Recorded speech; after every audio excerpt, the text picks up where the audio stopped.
agree with the protest, but I don't think the violence was anywhere near necessary. No, I mean, I don't think anyone, Nigel, would ever think that the violence was the answer at all.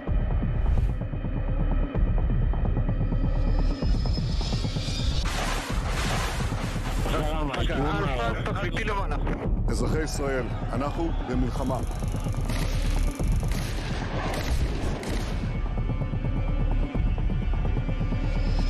I probably took a bullet to the head because of the things that they say about me. If Donald Trump were president, Putin would be sitting in Kyiv right now. In Springfield, they're eating the dogs, the people that came in, they're eating the cats.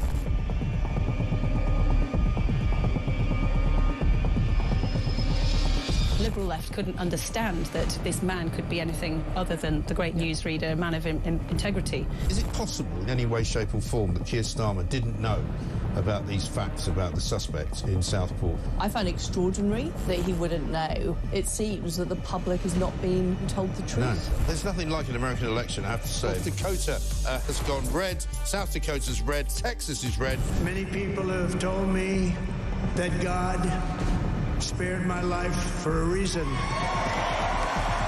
Bloomberg UK reporting Ukraine has made the first long-range missile strike inside of Russia. These are the missiles that Biden has approved for the use by Ukraine.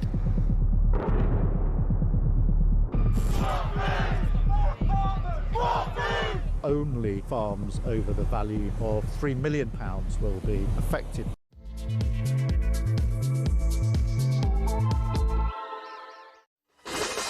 Good morning and welcome to Morning Glory. It's 2 minutes past 6. I'm here all the way through until 10 o'clock in the morning. Of course, we are now at Friday. We're at the end of the week. We've reached another tumultuous end of a week. Can't quite explain why the newspapers have done what they've done this morning, but we'll tell you all about it. Bob Seeley's here with us. Bob, very good morning to you. Nice to see you. It turns out that World War III seems to have been averted. I mean, a couple of days ago, there we were, just literally on the cusp of it all. Some of the papers now not even mentioning Russia on the front page, but such is the nature of the media 24-hour cycle that we live in, I suppose. Yeah, I don't know where to start really with it. I mean, I have to say what's happened on the Ukraine stuff this week, I think it's incredibly depressing. Yeah, it is. I'm really interested in your view on it, by the way, so I'm going to come to you in a moment. We're going to be talking about all the big front page headlines, of course. Front page of the Financial Times, Washington opposes using the word Russian aggression. Starmer under pressure over defence spending. Apparently 2.5% of GDP is not going to be enough. The Foreign Secretary, David Lammy, is putting in a warning about not treating Putin with kid gloves. Mind you, the Russian Foreign Minister, Sergei Lavrov, walked out of a speech that he was about to make. That shouldn't surprise you. Other news, of course, is still going on. Bonkers weather coming this weekend, by the way. And apparently there's going to be some snow and there's going to be a heat wave at the same time. Tell me about that. I'm not quite sure how that works. Starmer loses the race to be the first Prime Minister from Europe to go into the White House, because apparently Emmanuel Macron is going to sneak in at the beginning of next week, whereas Starmer's not going to see Donald Trump until around about Thursday. The United States is telling Volodymyr Zelensky to tone it down. There's a Sri Lankan paedophile who can't be deported. There's also £8 million going south from the Exchequer. This is for businesses to do with translation. So if you want to claim benefits and you don't speak English, they've got £8 million worth of translators to help you out. Absolutely extraordinary. 0344 499 1000. And also James Bond has been privatised. He's not going to be representing the MI5, MI6 scenario anymore. He's going to be representing Amazon Prime. They basically bought the rights to be in charge of James Bond. It's an absolute travesty. What can you say? This is Morning Glory. I'm Mike Graham. It's 5 minutes past 6. Let's get it on.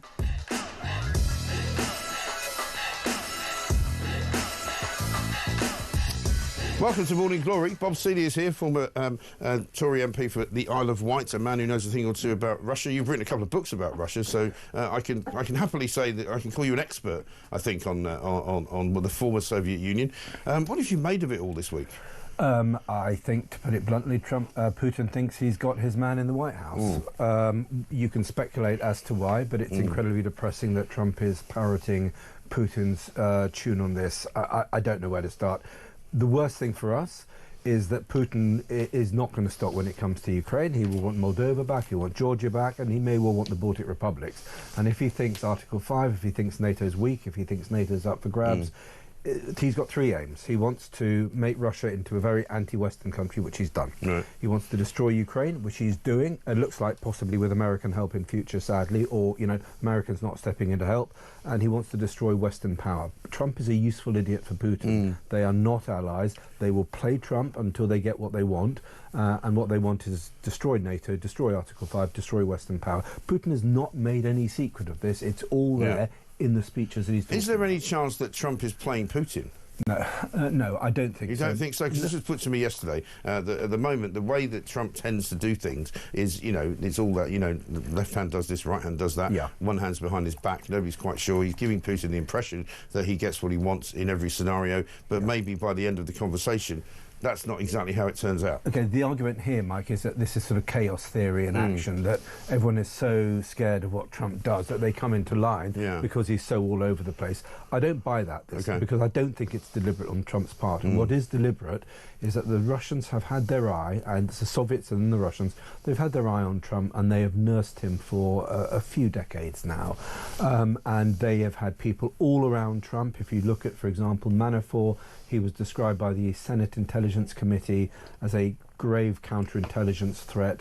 There have been GRUs, the Russian spies, into various people around Trump. So I'm afraid if there's any playing that's been done here, it is absolutely the Russians have been cultivating Trump over the years and over the decades. OK. Is it also possible that the West has also alienated Vladimir Putin? I mean, I remember doing a story some years ago about a suggestion some time ago that NATO actually should encompass Russia and should actually reach out to Russia and say, why don't you come inside the tent and be part of NATO, and that way you would actually be part of the greater good as opposed to being a rogue state on the outside. Yeah, absolutely. And that was never, ever on the cards from the Russian point of view, because to do that would have meant for the Russians to accept NATO and ultimately putting Russian troops under US command. They would never have done so. There was a NATO-Russia treaty. It was pretty much stillborn.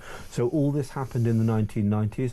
You could have said that it should have tried harder. There are people who make that argument. But the Russians had pretty much given up on their relationship with the West by 2005. Were there faults on both sides? Yes. But fundamentally, you had a Soviet populist who wanted to bring back the Soviet Union, who didn't like the West and who saw it as the enemy. And that's the fundamental problem. Right, and so that's where we are, effectively. I mean, I was speaking to a man that I have a great deal of respect for, Chris Parry, yesterday, who's, you know, former NATO commander, and he said that he warned in 2008 that there were three things that were facing sort of Western democracy. His job at the time was in the Department of Defence, talking about future sort of predictions, really. And he said the three major problems are Russia, because they will want to grab back some of the land that they lost after the Berlin Wall came down. The second one was mass immigration into Western Europe. And the third one was the rise of China and its kind of technological expertise, which it was working on. And he said when he came out and made a speech about that, he was basically shut down by whoever it was, then Secretary of State for Defence. It would have been under Blair's government, I guess.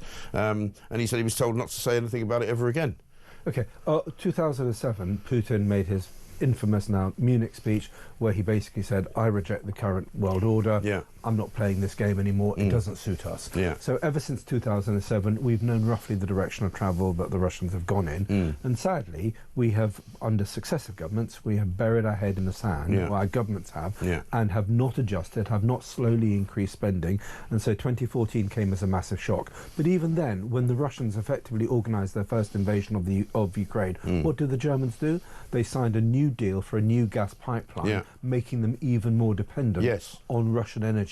So we can say, why didn't we see it? And look, some of us were writing about it at the time. Before I went in the army, I was doing the same as Chris Parry in a much more junior way. And good luck for Chris and good on Chris for actually doing this. So there have been some people who've been, you know, saying this is going to happen. Signal posting it and going, this is happening. But unfortunately, either the economic powers were against us or the political powers as well, who did not want to know, either because Russia was a massive market or because the Germans got cheap energy or because English lawyers and bankers helped with, and indeed as a lot of German and Northern European banks did, with this vast and pretty illegal flow of wealth out of Russia into all the offshore tax havens. And this was going on. And this was all the oligarchs and the buying of Chelsea Football Club and all of that kind of thing, right? And so now here we are in sort of what you might call, Russia 2.0 or something, post the Trump period. is it going to be a case where he can do a deal with them where they're contained in some way, where they promise to not invade Moldova, as you say, or they promise not to take over any of their previous Soviet states? I'm not quite sure what is going to happen in the future, because you never know what Trump is going to say.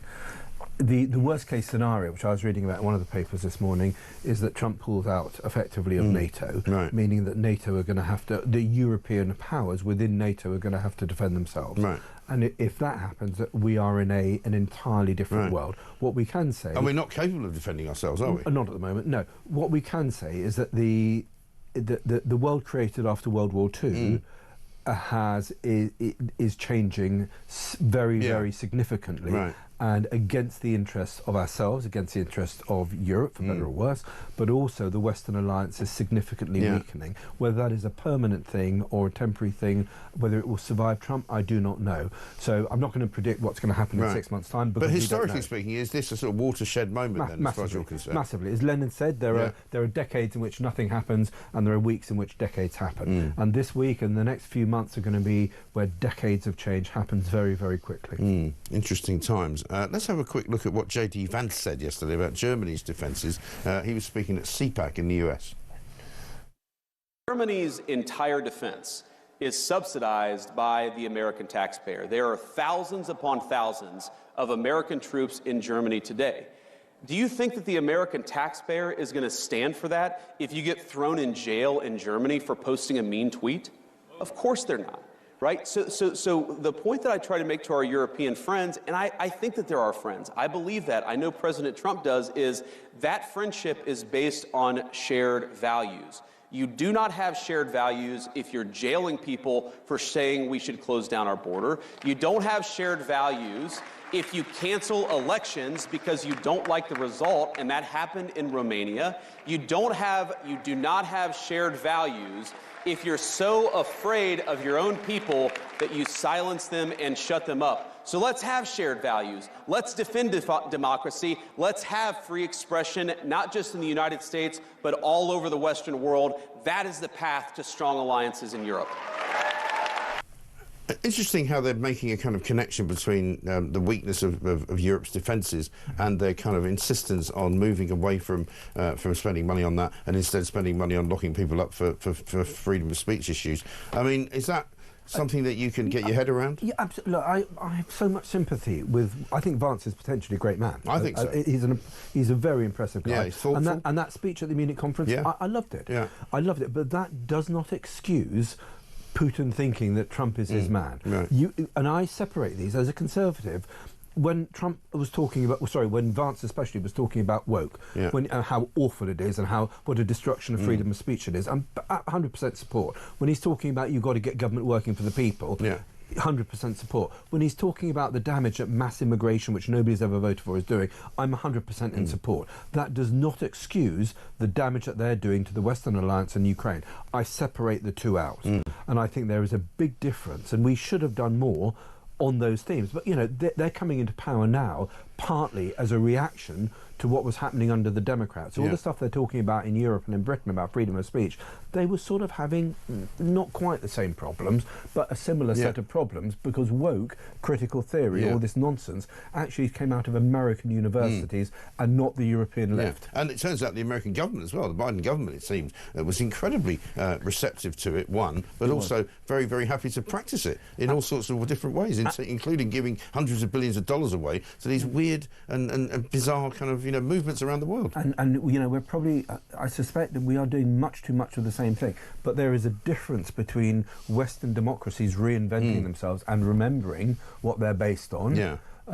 Freedom of speech, support for families, sort of free markets, capitalism. But we've forgotten about all of that, haven't we? We have. But that and the Tory government, I have to say, I know you weren't in it for a large part of it, but they're also responsible for that.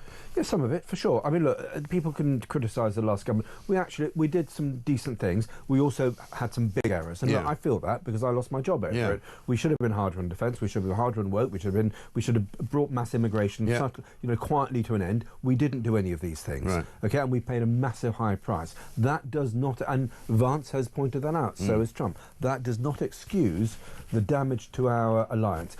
Our ability to influence the world and it's been a very positive influence, has rested on the unity of Europe and North America. Yes. If that breaks, the world becomes a much more dangerous place for all of us. I agree with that, and it feels, though, that there isn't really any representation from the European continent, if you like. I mean, Starmer's going over to see Donald Trump next week. He's not going to be the first European leader. Macron's going to get in the door before. It doesn't matter. So what? But it matters to Starmer, because he would love for him to have been the first. But there isn't any kind of unified voice from Europe. There is the EU's pointless. Yeah. You know. To be honest, I don't care so much about a unified voice. I want to know what this government's doing. And our problem, Mike, as you pointed out on many occasions, is that Lamy and Starmer have zero credibility because they've spent their time calling Trump a tin pot dictator, and as soon as he gets in, and worse, and as soon as he gets in, they start grovelling. Meanwhile, actually, there is a case for saying to Trump, you have got to wind it in with what you're doing on Ukraine because you're damaging the Western alliance. The problem is that Starmer and Lamy don't have the capacity or the credibility to say or the that. leverage, even. Yeah, because they've attacked him from this sort of trite lefty sort of position, and now they were massively rowing back. I mean, they've just made fools of themselves. Yeah, absolutely true. Bob Seeley's here. We've got lots more to do. There are, believe it or not, other stories around because an awful lot of the papers this morning have actually abandoned the Russian story and not made it their front page main story at all. So if you were thinking you were going to wake up on Friday and wonder whether World War III had started, you'd be probably convinced that it actually hasn't. And 17 minutes past 6, we'll have more for you after this.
Putin looks for weakness, and he tries to take advantage of it.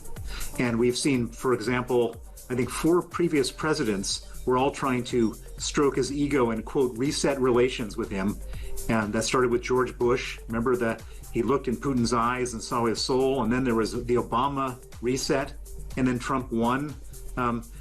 He said Putin's a good guy. And then Biden said he just wants to create a predictable environment for Putin. All these guys showed weakness, and Putin took advantage of that.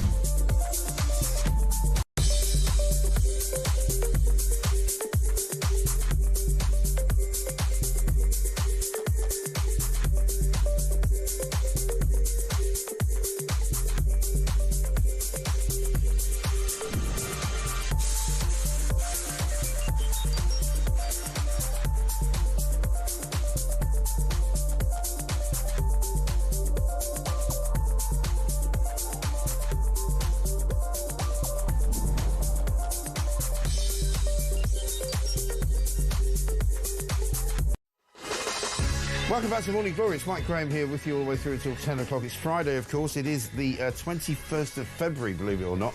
Just a week away from March, which seems hard to believe. But it's Gaff Friday as well, so we'll be playing a few of those for you. Some of the mistakes that have been made throughout the course of the week. Bob Seeley's here with us, former Tory MP for the Isle of Wight. And some would say, and I don't want to embarrass you here, Bob, but, you know, at one time possibly a contender to be the next James Bond, which we will talk about in a minute, because apparently James Bond as a franchise has been sold off to Amazon. God knows what they're going to do with it. But let's talk about some of the other stories in the papers. One on the front page of the Telegraph today, trans doctors given clean NHS records. Basically, if you become a trans individual and you reinvent yourself and suddenly you're, Dr. Sarah, I don't know, somebody or other, when you were Simon, somebody or other, it wipes away your previous record, so that if you've been in any way in trouble in the NHS, suddenly your record doesn't exist. I think it is very Orwellian. I think it is very creepy. I think it's a way for bad doctors to hide bad records. Right. I note that West Streeting says he's going to try to do something about it. My slight worry about West Streeting, he makes a lot of sort of noises to impress the Mail, the Sun, the Telegraph. He was very good before the election, wasn't he? He made lots of noises around that, sort of, I'm Blair's heir and all that. Yeah, I want to see him actually do stuff. So if he actually does something on this, fair play to him. Right. But he's very good at saying... He's very good at sort of showing a bit of ankle to the conservative media in this country. I don't buy it. No, I want him to deliver. The same. I think he's been very sort of disingenuous and very ineffective, actually, and unimpressive since he got in. He was very impressive. He was one of those people I thought, when the election sort of campaigns were going on, I thought, maybe we can see a new government here. Maybe Labour have got a couple of rising stars, and maybe West Streeting is one of them. But I'm not sure he's anything more than a sort of a snake oil salesman, to be honest. I'm sure. Look, as you've got a Labour Party that is pretty devoid of talent, so he is more capable than most in the Labour Party, but his main capability seems to switching really dumb positions a few months before the rest of the Labour Party to gain the credit. He did it over trans stuff. Oh, I've become a convert. Yeah, maybe, mate. But after many years, when you attacked other people in pretty unpleasant ways, if I understand, if I remember my Twitter history of West Streeting. So it's all very well saying I've seen the light, but actually, mate, it's, you should get it right in the first place. I mean, speaking of the right-wing media, what about the left-wing media? The Daily Mirror, who I used to work for, by the way, was an absolute joke. They've got a front page today that says 700,000 reasons to smile. I mean, it might as well be a kind of a PR job for the Labour Party. Patients in dental deserts will get hundreds of thousands of emergency appointments. An extra 700,000 people will be seen, according to Dentistry Minister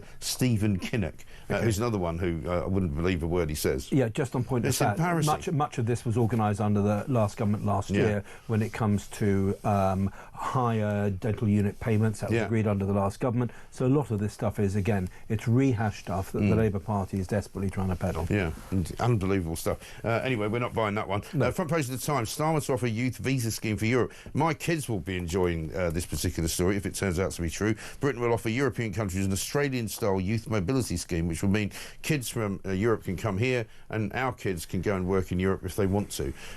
I think this is a good thing if they can make it happen. What do you think? Yeah, fair enough. I mean, look, there's another story doing the rounds about Labour signing up to European courts now, and sort of more European courts. Yeah, well, exactly, and getting into bed with them on sort of climate change definitions, etc. So we are slowly trying to. I don't care about youth travel. I do care about controlling who comes here long term, and Kemi's done some good stuff on that. We need to do more. So I'm not so bothered on this, but I am bothered on structural stuff when we are realigning ourselves with Europe, when the whole point of Brexit and what everyone voted for was that we do our own thing more and not just sign up to supranational organisations, the kind of which do not serve the interests of this people. Yeah, and maybe, I mean, I have to say the Times is produced in this building, they are colleagues of ours, but, some of the stuff that they put out there would appear to come straight from sort of the central office of the Labour Party, and they kind of, they're very friendly, are they not, to some of the stories that are put out by Labour. And if this is a kind of, I don't know, a fig leaf to cover joining up with some of these Euro organisations, then I'm not so much in favour. But I do know that there are a lot of kids who would like to go to Europe and work if they can. So if that is possible, then maybe that's a price we have to pay. For sure, but Mike, why? I mean, the problem is we're in this mess because we've had an open immigration system now. We've had mass immigration for 30 years. Again, nobody's ever voted for. And if we actually had a credible immigration system, I think people would be more relaxed about this. And straight after the Brexit vote, I think people were much more relaxed about immigration, in part because they thought it was going to come under greater control. And unfortunately, for various reasons, we got those numbers wrong, and I think people have become much more hostile to the idea of immigration now because they have seen it not to work, or the scale of it. I mean, people do ask me a lot, and since you're here and you were part of the last government in different shapes and forms, what was the reason? Because Boris Johnson came in 2019 saying we're going to get net migration down to 20,000. They never got anywhere near that, and in fact what they did was they gave out more visas for students, more visas for people to come here and work. Forget about the illegal migrants coming on the small boats. I mean, were there conversations that took place in Conservative Party offices? I was only ever a backbench MP, so I never sat in on what ministers were doing. And I have to say, my gut feeling is that firstly that Boris was an open borders guy. So what he said and what he did was not the same thing. It was very damaging. And you should say what you mean. And so mean he what wanted you say. mass immigration. Well, he was pretty relaxed about it. Remember his time as Mayor of London. So that's the first point. And secondly, after COVID, when we were desperate not to have the economy collapse, we were desperate to grow the economy, and we had care worker crisis, I think we just made misjudgments, maybe, you know, through the Home Office being secretly trying to mislead ministers. I don't know that. Or possibly just very ineffective. Or ineffective ministers who were changing positions too often. We just literally dropped the ball on the numbers, and when the numbers went sky high, everyone looked at each other and thought, what the hell is going on?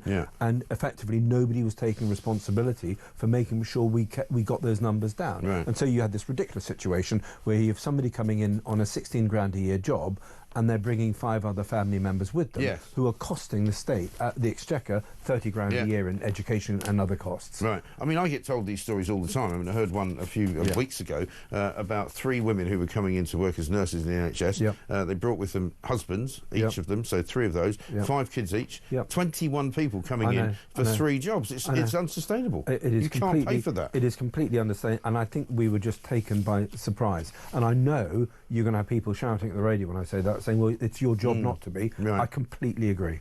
But that is the only thing I can think of.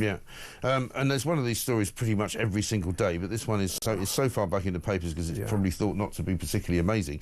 Page 30 of the Daily Mail, a Sri Lankan paedophile has remained in the UK for more than a decade due to judges being unable to agree if deportation would breach his human rights. We had a conversation yesterday about the kind of rise of the judiciary in this country. Judges who think that they know better than everybody else, judges who think that politicians shouldn't be criticising them. I mean, it's a bad place to be, isn't it? It's absolutely contemptible, and the more that judges do that, the more you have senior judges saying you're not allowed to criticise us, we're above criticism, the more people will hold the law in contempt. Of course. And that is a dangerous thing in society, because there are rules that we all obey because we think we should. And the problem is, if you see people, whether it's large numbers or small numbers, not obeying those rules or getting special treatment, or paedophiles allowed to live here and abuse children in this society for 10 years, because if they get sent back they might be in trouble in their own societies, this brings the law and lawyers and to the system into disrepute, and it is dangerous and damaging. And when you have the senior, what's she called, Susan Carr? The senior Lord saying, Chief Justice. Oh, you're not allowed to criticise us. And my attitude is, jog on, really. We live in a democracy. You should be doing your job better so that you don't get criticised. Speaking of paedophiles, Hugh Edwards was on the front page of The Sun this morning, and there would have been a time when some would have said, oh, don't invade his privacy. Well, I think we can now, because he's a convicted paedophile. He's spluttering on a vape. He still hasn't paid back his £200,000 salary, which he was ordered to do. The BBC, I think, in the form of Tim Davie, the BBC Director General, was at a parliamentary committee some months ago, and he said, oh yes, we've asked him for it, but he hasn't given it to us yet. We don't seem to have any capability of demanding it. Yes, which shocking. Seems weird. Yeah, it does seem weird. And what was also weird, have you seen that disgusting programme they did, that Hamas propaganda? Oh my God. Yeah, they've apologised for it and said, oh, we didn't check that the main protagonist in the programme was actually the son of a Hamas operative. The whole thing was set up. It looks like the whole thing was set up by Hamas, and the BBC swallowed it hook, line and sinker. Appalling. And what they did yesterday, can you believe? I mean, even now, we're still doing updates on it, because it turns out that the body of the mother of the family that was sent back, Shiri, I think, they're now saying, the Israelis are saying, that's not her. So, but parading children's coffins, it's disgusting. In front of you know, crowds of baying supporters and even children cheering. I mean, I don't know what you can say about that. Really, it's a really debased culture, isn't it? It is disgusting. Yeah. And actually, the more I see of Hamas, the more I wish the Israelis well in killing every single Hamas operative. Yeah. I think they are the scum of the earth. Yeah. But the trouble is, they're also being supported by an awful lot of what we would otherwise be told are, ordinary Palestinians. I'm of the opinion, and I may not be terribly popular for saying this, that pretty much all Palestinians are supporters of Hamas. That's what it looks like to me. I mean, look, I'll say this much. I think in a place like that, you probably don't have much choice if you want to get on. But there's a difference between actively supporting them and passively cheering accepting. Coffins of children being taken outside. Those images, not every single person who lives in the Gaza Strip is there. And there are probably, I mean, Hamas had relatively low popularity levels before the war started. Yeah. So this may have been about Hamas trying to keep control within the Palestinian territories, within the Gaza Strip. Yeah. So I try to remember that the majority may have no choice but to accept this, whether they like it or positively accept it. Because if you look at those numbers on the video when you now, take the camera out, you don't see that many people. I get that. So I hope that most people are trying to retain their humanity. And look, it is difficult, and Israel does get some things wrong. And I'm not, I'm not a huge fan of Netanyahu, frankly, either. But I do, look, a simple fact, the Israelis have the right to protect themselves, and they do what they can. And the moral responsibility for deaths in Gaza rests with Hamas because they deliberately use civilians to put civilians in the way of Hamas and Israeli missiles. And the way that they have paraded both the living hostages and now the dead ones is just disgraceful. It is morally despicable. Yeah. These people are awful. vile. Absolutely awful. Coming up, we're going to be talking about Donald Trump. We're going to be talking about what's going on in the US today with Charles Feldman, co-host at KNX News Radio Los Angeles. Bob Seeley's here, former Conservative MP. Let's get a voice note from James on Ukraine. Good morning, Mike. Just regarding the Ukraine and Russia war, I think we've done enough now. I don't think we can do any more. I believe, my personal opinion, is we shouldn't have even got involved in the first place, but that's my opinion. I think what Trump's doing is super. I mean, I see all the lefties having a go at him, but that was bound to be expected anyway. If he resolves peace, then well done, Trump. Good man. Cheers, Mike. Thanks for keeping us all sane. James, thank you very much indeed. We're going to have some really good news for you actually coming up very shortly about all sorts of things. But Bob Seeley and I will be back with more from the papers this morning, including the smug lefties. This is a story that was on the front page of The Guardian yesterday, but the Mail has picked it up today. We didn't really do it yesterday. It is that the sort of the lefty activist crowd in this country are quite small in number, even though you would think there's loads of them. And apparently they've now been sort of psychoanalyzed by some very clever people. And it turns out they are the only people in the country who don't understand or think that anybody should have any different views. Amazing. Extraordinary. Also, we're going to be talking about why silence is actually golden if you're a couple. Sometimes just sitting there saying nothing to each other is the best way forward. Wouldn't work here. This is Talk.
Welcome back to Morning Glory. It is 6:35. I'm Mike Graham. Bob Seeley is here.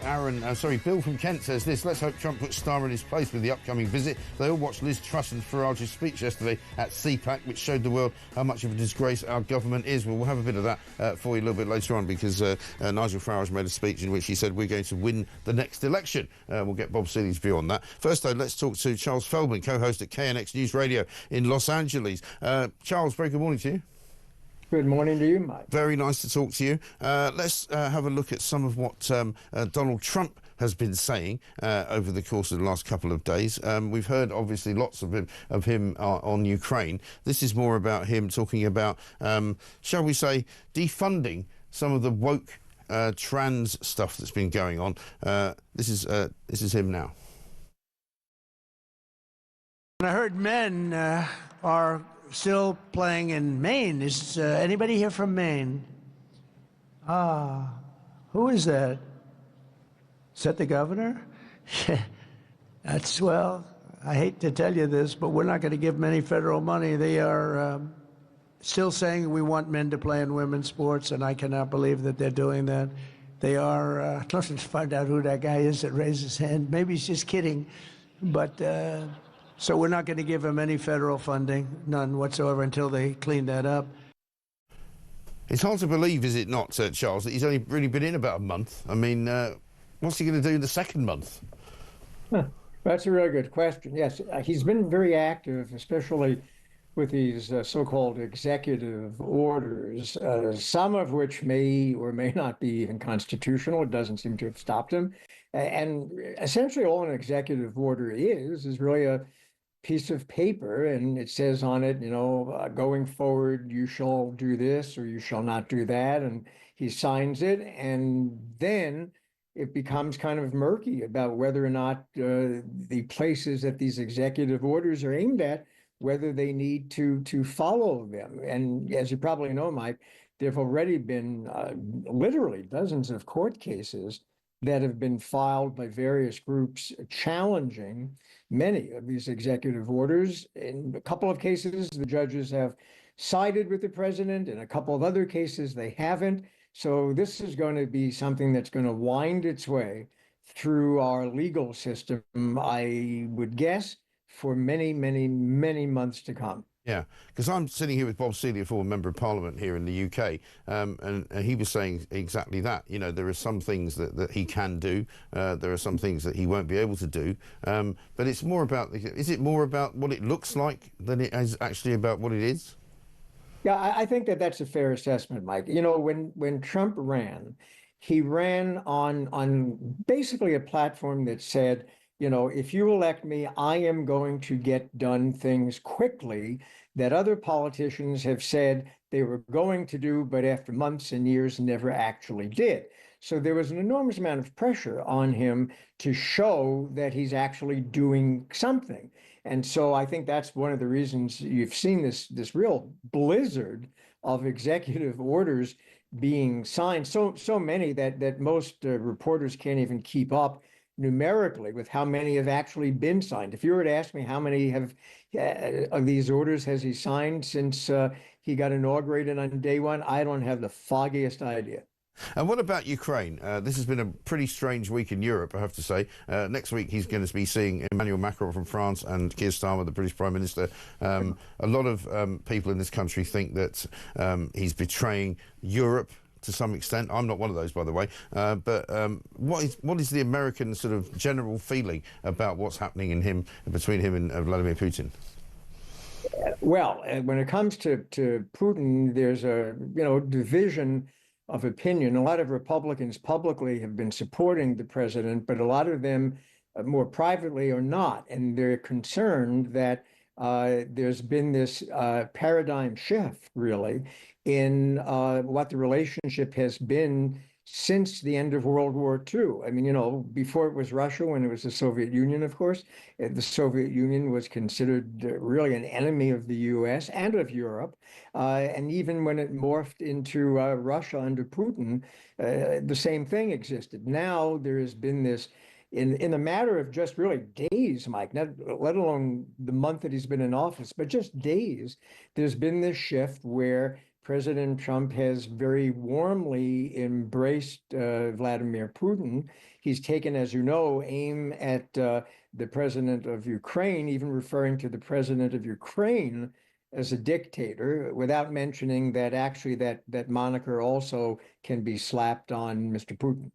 Yeah, it is a rather curious time to be alive, is it not? Listen, Bob, good to talk to you. Charles, rather, thank you very much indeed. Charles Feldman, co-host at KNX News Radio in Los Angeles. So it sounds to me, Bob, that the American populace is about as kind of divided as the European one is on all of this. Yeah, and you know, we've got to make a distinction between what Trump is trying to do. I mean, look, people like Trump exist when elites do not function and do not do what the people want. And they finally led us to this place. So the people have voted for a man to fix, to an individual strongman, to try to fix the system because the system won't be fixed. Right. So we got to respect that. And as I say, I like what they're doing on woke, on the immigration lawfulness of it. You know, if you come into a country, you can't just pay a criminal gang to get you in. You need to do it normally. Yeah. So there's a difference between doing that good stuff and actually making the state work for the people, which we need to do much more of in this country, and actually what Trump is doing and the way that he is being at very least played relentlessly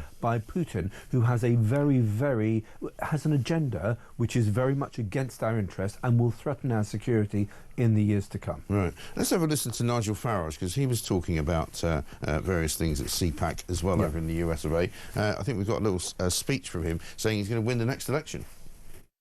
I am now leading, and in historical terms this is incredible, I am now leading Reform UK, and we are now topping every opinion poll in Britain.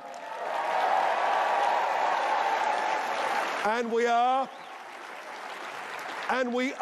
going to win the next general election and save our country. We're going to do it. We're going to do it. Are they going to do it? Look, there's a long way to go. Let's see. I mean, I hope Kemi leads us to victory in a few years' time. I understand that there's a legacy we've got to get over, but as Kemi keeps on saying, we're under new ownership. She is visibly more conservative than her predecessors, which is incredibly important, which is why I supported her, because the Conservative Party needs to be conservative and it needs to deliver on those conservative promises. So whether it's not about lurching to the right or some such sort of lefty BBC Guardianista nonsense, but it's about having a conservative agenda and putting it in. Clearly, I hope Kemi does well. I think in 3 years' time, Reform and the Conservatives need to have a good look at where they both are in the polls. Yeah. I'm a patriot. The most important thing by far is to get rid of this awful Labour government and actually have a sensible small c Conservative government.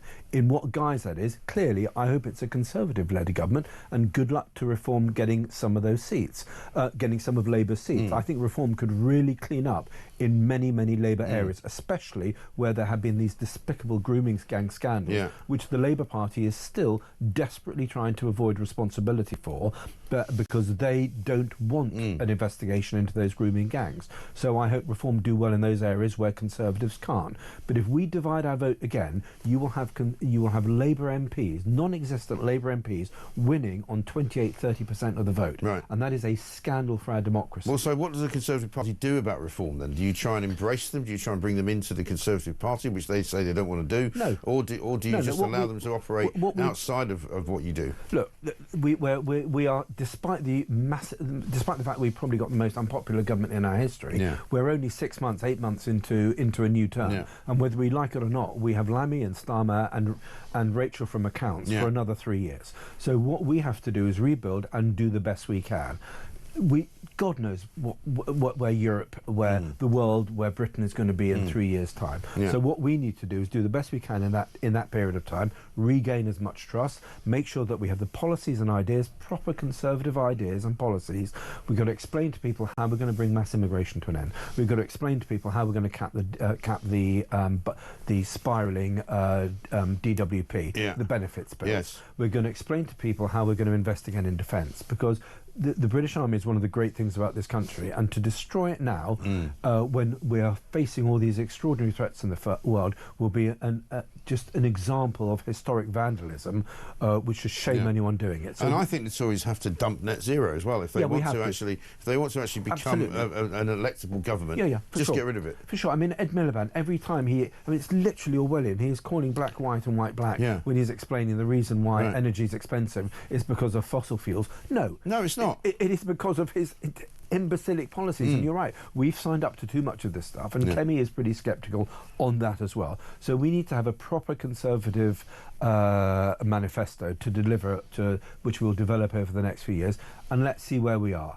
But I mean, for me, there's one issue about reform now, and that they have tied themselves massively to Trump. And if Trump undermines the security of Europe, I think reform, the sort of Trump anchor around reform, is going to end up damaging reform greatly, because whatever he says on woke, he is absolutely wrong on undermining Western security, which is what he's now doing.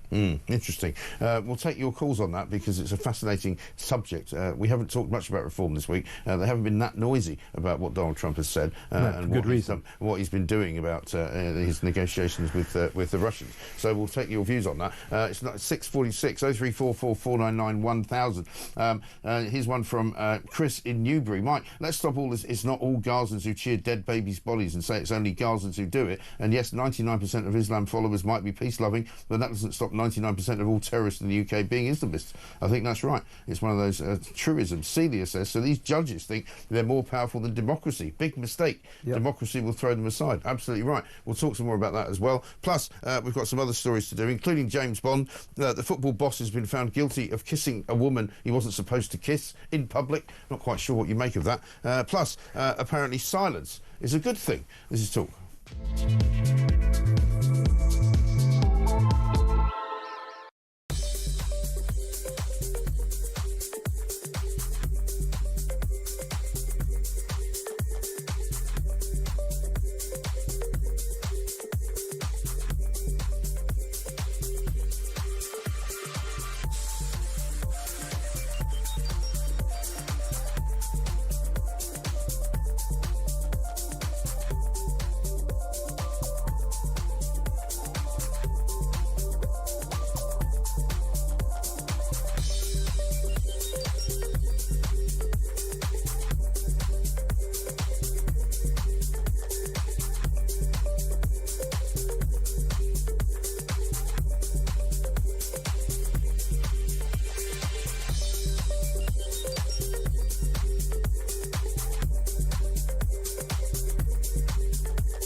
I don't want any innocent civilian to die. I agree with you. I will shed absolutely no tears if Hamas terrorists die, because they live by the sword and they die by the sword. Netanyahu, I don't think, is a particularly nice person. In fact, I think he's a very corrupt person. What I do see is that there's one culture that is pretty similar to our own, that allows freedom of speech, allows people to live relatively free lives. It's not perfect by any stretch of the imagination. And then I see Gaza, and Gaza is a place that I would not want to live or not want anyone I know to live, because there's so many problems with it.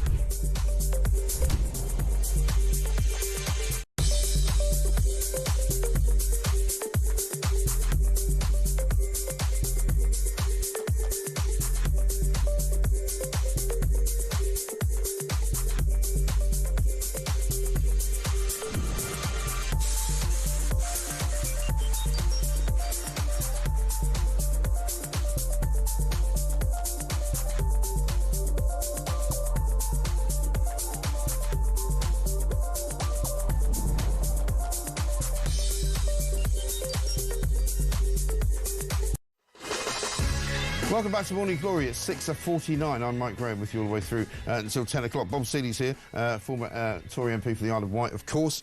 We've got a couple of clips to play for you. We've also got a story to do on the front page of the Daily Mail, Bob. Don't let big tech steal UK's creative genius. This is a massive kind of conversation that we're going to have in a minute about AI and about the sort of origin of thoughts, I suppose, and creative ideas. But let's look at what Rachel Reeves had to say.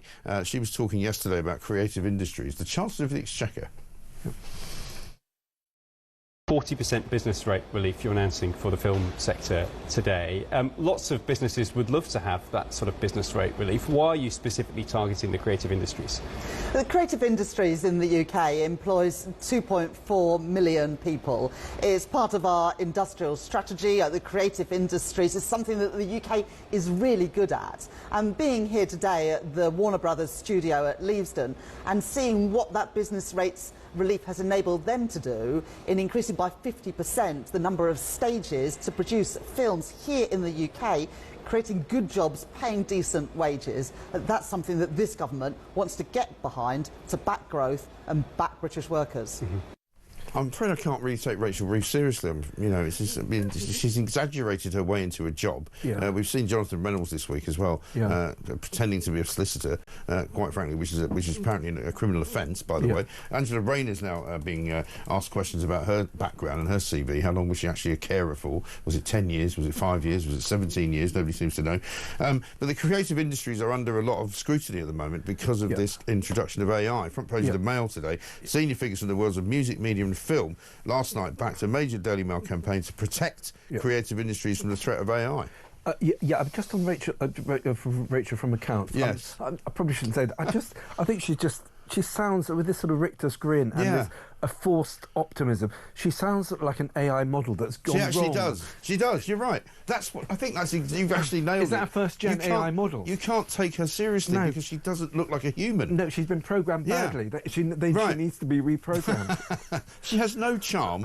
She has no kind of I mean, most politicians that I know, and I include you in this, have got something about them. They've got something that people can relate to. Yeah. You know. But we seem to have a government full of people like her and Starmer who don't seem to be able to do that at all. And just on the point of this, because all your small business people listening will say, well, it's all right for them getting 40% business rates. I run a corner shop. Yeah. What about my business rates? My national insurance has gone up. I've just had to sack my assistant. Yeah. And the Richter's grin Rachel is handing out sort of tax grants. And it's great that we've got these creative industries, but isn't that an argument for just lowering tax for all for business so that they can employ people and create wealth? I mean, I think there's probably some irony that she's missed there, where she's saying that, of course we've lowered the tax for them so that we can boost productivity. Yeah. Well, really? That's kind of the point. That's a good idea, Rich. Why don't you take that and move it over here? Somebody needs to reprogram how to do that. I mean, interesting stuff in the Mail today. They've got Scott Turow writing, who's a very, very well-known author in Hollywood. He wrote some of the biggest books of all time, really, including Presumed Innocent and the sequel Presumed Guilty. He said, I've had my life's work stolen by some of the richest people on the planet. Basically, nobody's really watching what's going on here. No, and look, I mean, I'll just quote it for you for the purpose of the campaign, because credit to the Mail, I think it's a good one. Ministers are proposing changing existing laws so that tech giants, people who are writing these AI programs, can use any online material, text, images, music, to improve their AI models with no respect for copyright laws. Yeah. Now, given that Rachel from Accounts has just been to Warner Brothers to see the creative arts in action, and not only producing good stuff that we want to go and see and listen to, but actually creating jobs, I do find it bizarre the way that they are just allowing their sort of, they just keep keeling over to these sort of big US tech giants companies, and just saying whatever you do, it's okay. Yeah. These are hundreds of thousands. The creative industries in the UK are one of our biggest employers, and they are really important because it's highly paid, good creative jobs, and yet the government is now in order to ingratiate itself with a relatively small number of major firms, is willing to damage the copyright laws that keep lots of people employed and actually make it worthwhile for people to write, to create music, and to do all this good stuff. Or even to do what we do here. I mean, Andrew Neil's got a piece in there saying Google, Meta and the rest of the US big tech are the robber barons of our age. I think he's right. Because, you know, nothing is seemingly owned by anyone. And if you look at Facebook and what they produce, or even X or Instagram, you know, it's all original content. Some of it's better than others, of course, but they sort of own all of it. You know, as soon as you post it on their site, it's kind of theirs. I know, and they pay nobody for it. No, and it's other people's work, and actually it impoverishes our society at the expense of making a very, very small number of people very rich. Absolutely right. Let's talk about James Bond. Speaking of you know, the creative industries, a couple of papers have got the story this morning. Basically, Daniel Craig's successor as James Bond will save the world under the aegis of Amazon. According to the front page of the Times, British producers have handed over control. So Barbara Broccoli, who's had it in the family for years and years and years, has kind of given it all to Jeff Bezos. I mean, does it matter? Well, I've heard there was Goldfinger, probably. You see, I go for Thunderball. Thunderball or Goldfinger. I mean, I thought the Thunderball was by far the classiest. And actually, I didn't realise this. It was the biggest grossing for many years. Was it? Yeah. So it was the most popular Connery version. Although very few people name it as their favourite. They prefer Goldfinger or they prefer what's the other Dr. No. Dr. No was classic. Dr. No was good. That was the first one, wasn't it? It was. Dr. No was it was a great film. Yeah. And I mean, Daniel Craig actually was a great Bond. Not bad. I didn't like him when he started, but I think he's probably my second favourite. Number 2. I think he's got an air. You need to have an air of menace about you. And yes, he does. Absolutely right. And the cars, of course. I mean, what can you do? Now, number 3, page 3 rather, I'm going to ask you about on the Daily Mail. Silence may actually help your relationship. I don't want to ask too many probing personal questions, but it says here, a study now suggests that a bit of quiet can actually be a good thing for couples. Sitting in silence during a date can feel excruciatingly awkward. You know, as you can imagine, I don't necessarily spend a lot of time sitting in silence. I mean, it's when I get home to see my kids. It's not really you, is it? It's not really. And normally it takes about 15 minutes for me to be told, you're not on the bloody radio now. You just shut up for a minute while we can just have a cup of tea. But there's nothing worse than awkward silences. There is, but there's nothing. I know what I mean. There's nothing nicer than sitting on the sofa reading a book when you're with your girlfriend or you know, some significant other. Right. And I think that can be really lovely when you're sitting in silence. You're both doing something. Being on screens, I tend to find actually not as good, not as bonding. Right. But if you're both sort of reading a book, or one of you sort of maybe watching the telly, one of you's reading, there's a lot to be said for sitting in silence with somebody. Yes. Yeah, I think so. This study actually is saying that natural silences that feel comfortable are linked to more positive emotions and higher ratings of how well a relationship is going. Did you see the news report about one of the things that extends your life is a real fire? Yes. I did see that. I'm 100% supportive of that. I'm 100% supportive of that. Of course, Michael Gove was one of the people that wanted to kill off, what do you call it, wood-burning stoves. I have a legal wood burner in London. I love it. And on the island. How is it a legal one? What's the difference? Basically, it has on the side of it a type of very soft stone that captures the particulates that come off the wood. And reburns it in the stove rather than emitting it. So it fits all the laws that Michael Gove passed. Oh, okay. Very good. And finally, the football boss guilty of kissing a player. We've literally only got about 30 seconds here. I don't know why this case came to court. Listen, I think the guy was an idiot. I don't expect anyone to support what he did. Luis Rubiales, his name is. But, I mean, he's fined for £8,000. Probably the most expensive kiss in history. I think there's more important things to worry about. I think so, like World War III. Bob Seeley, great to see you. Thank you very much indeed. Bob Seeley, of course, former MP for the Isle of Wight, a great advocate of the Isle of Wight, and a great place to go. If you haven't been there, you know, take a trip there and sit in silence with your significant other. That's my advice to you, and watch Thunderball. 0344 499 1000 is the number. Coming up, we're going to take... we've got a gaff from Alex Phillips, but we're going to play that soon. This is Talk.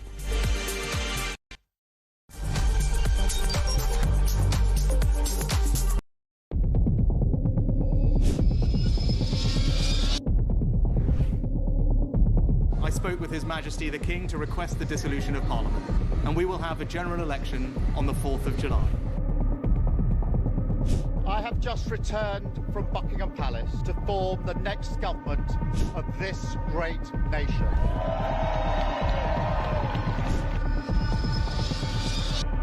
Take a look at what happened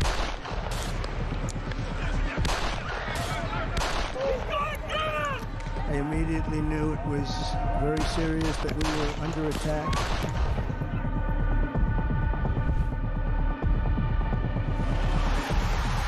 The time has come, and this surely is England's time. Williams, who scores, and Spain lead. A shot from distance is in.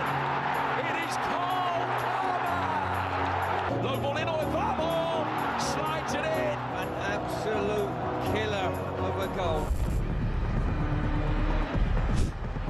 I agree with the protest, but I don't think the violence was anywhere near necessary. No, I mean, I don't think anyone, Nigel, would ever think that the violence was the answer at all.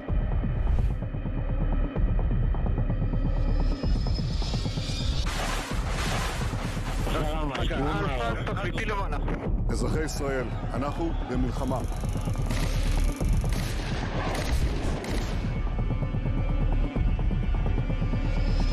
I probably took a bullet to the head because of the things that they say about me. If Donald Trump were president, Putin would be sitting in Kyiv right now. In Springfield, they're eating the dogs, the people that came in, they're eating the cats.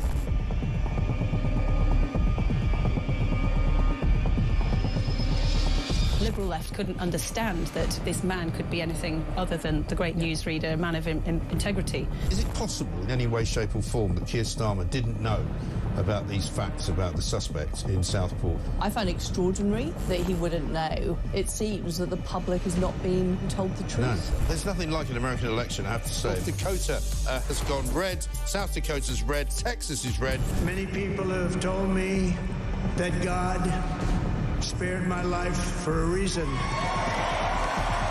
Bloomberg UK reporting Ukraine has made the first long-range missile strike inside of Russia. These are the missiles that Biden has approved for the use by Ukraine.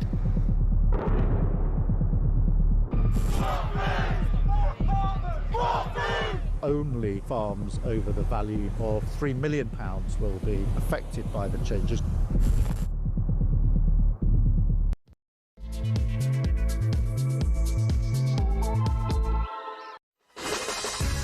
Welcome back to Morning Glory. It's coming up to 3 minutes past 7. I'm Mike Graham with you all the way through till 10 o'clock. It is Friday, ladies and gentlemen, and we are, of course, at the end of another incredible week of news. It's the 21st of February.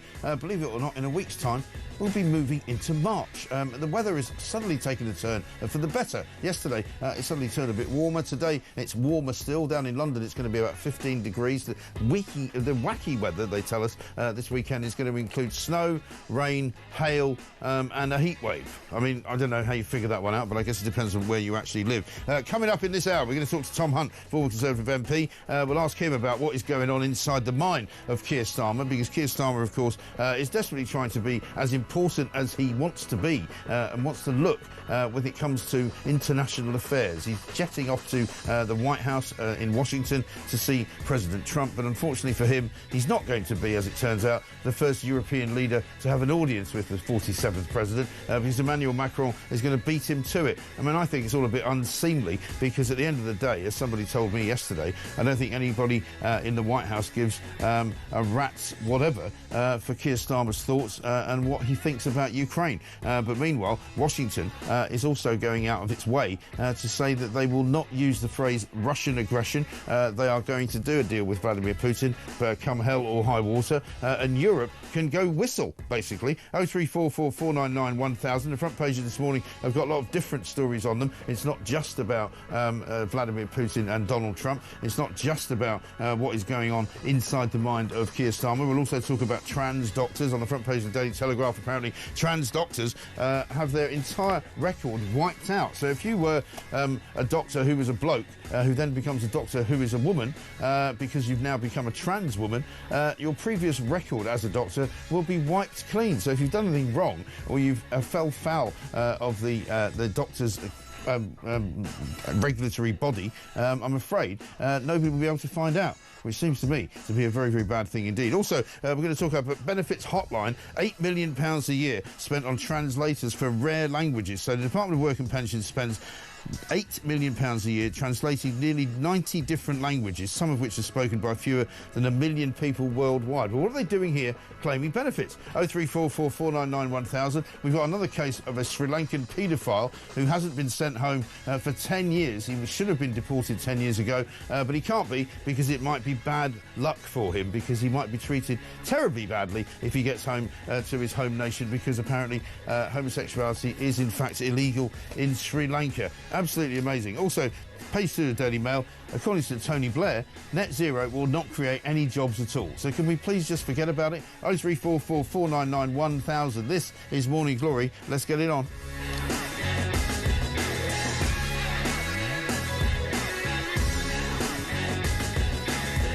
Marco from Swindon says this.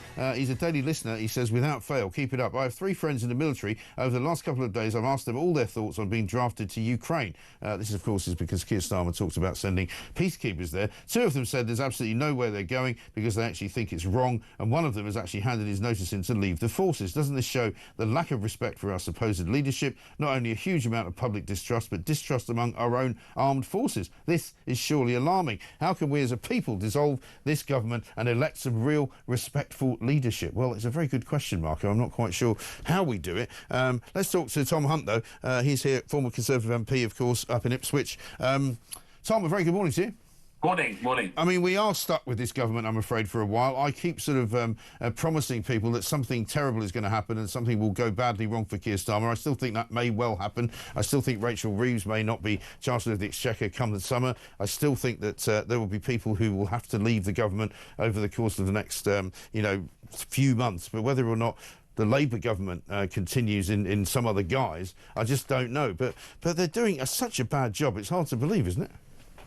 Yeah, I mean, I can't really. I think we're stuck with the Labour government until for the next 4 years or so. I mean, there might be some changes at the top. There might be some changes in personnel, but sadly, we are stuck with them for the next 4 years. So all the damage that's been done, there'll be a lot more damage across our economy, our culture, our society. I sadly think that's inevitable. But we are where we are, and I think that the key question is now that the right of British politics sorts itself out, and it's best placed to win at the next available opportunity. But it is depressing. This is one of the most uncertain, worrying times that I can remember, in the history of this country, certainly in my lifetime, and we have the worst leadership at this critical time. Well, I mean, Alistair Heath wrote a really good piece in the Telegraph this week in which he said this is the worst possible time to have the worst leader of all time running this country, because it is a very pivotal time internationally, obviously with what's going on in Ukraine, the conversations being had over the heads of European leaders, basically in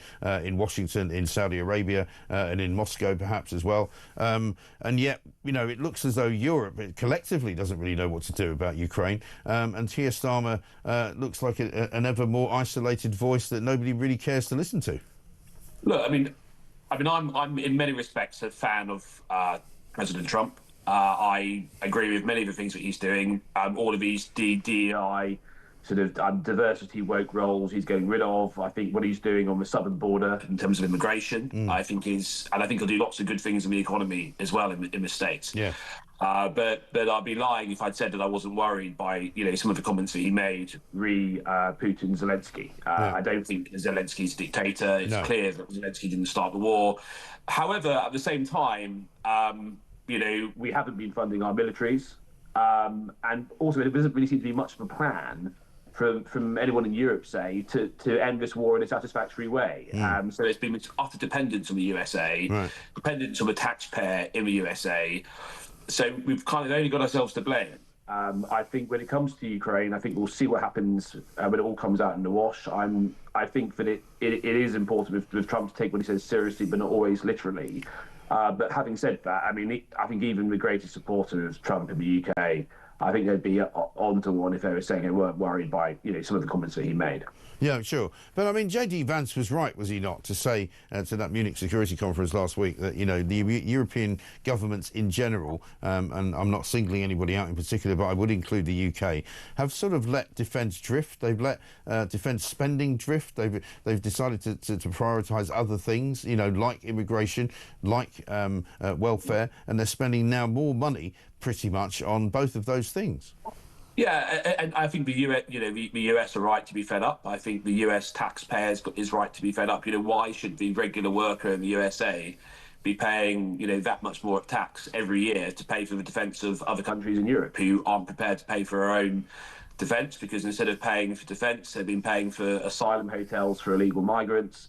They've been spending millions of pounds on woke diversity officers and you name it. So I think the US taxpayers got a right to be fed up.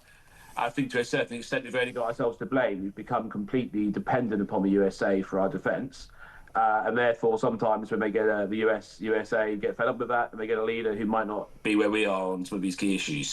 But we've got ourselves into a position where we're completely dependent upon them. But look, JD Vance, he made a variety of comments, and he was right to. The fact that we are arresting people for silently praying outside abortion clinics is absolutely insane. Think about all the people who we're not arresting that we should be arresting, and we're arresting people who are silently praying outside abortion clinics. Absolutely nuts. We've got huge issues of free speech in this country and in the West in general. But look, we're seeing that the voters of Europe have had enough. They've had enough. They've never voted for mass migration. In many instances, they're seeing their communities and towns brought to their knees as a consequence of mass migration. And there's an uprising going on at the moment, and it's very, very clear. So I think that the bulk of what JD Vance had to say, I was pleased to hear. Yeah, and you and I used to speak often, Tom, on the subject of migration when you were in the government, and basically, the government failed us in a way, the last government, the Tory government, because they didn't manage to stop mass migration. They didn't really even make it look as if they were trying to, and the Labour government is similarly not doing anything about it really either. Look, I mean, these issues of migration will get worse under Labour. They'll be worse under Labour than they were under us. But you're absolutely right.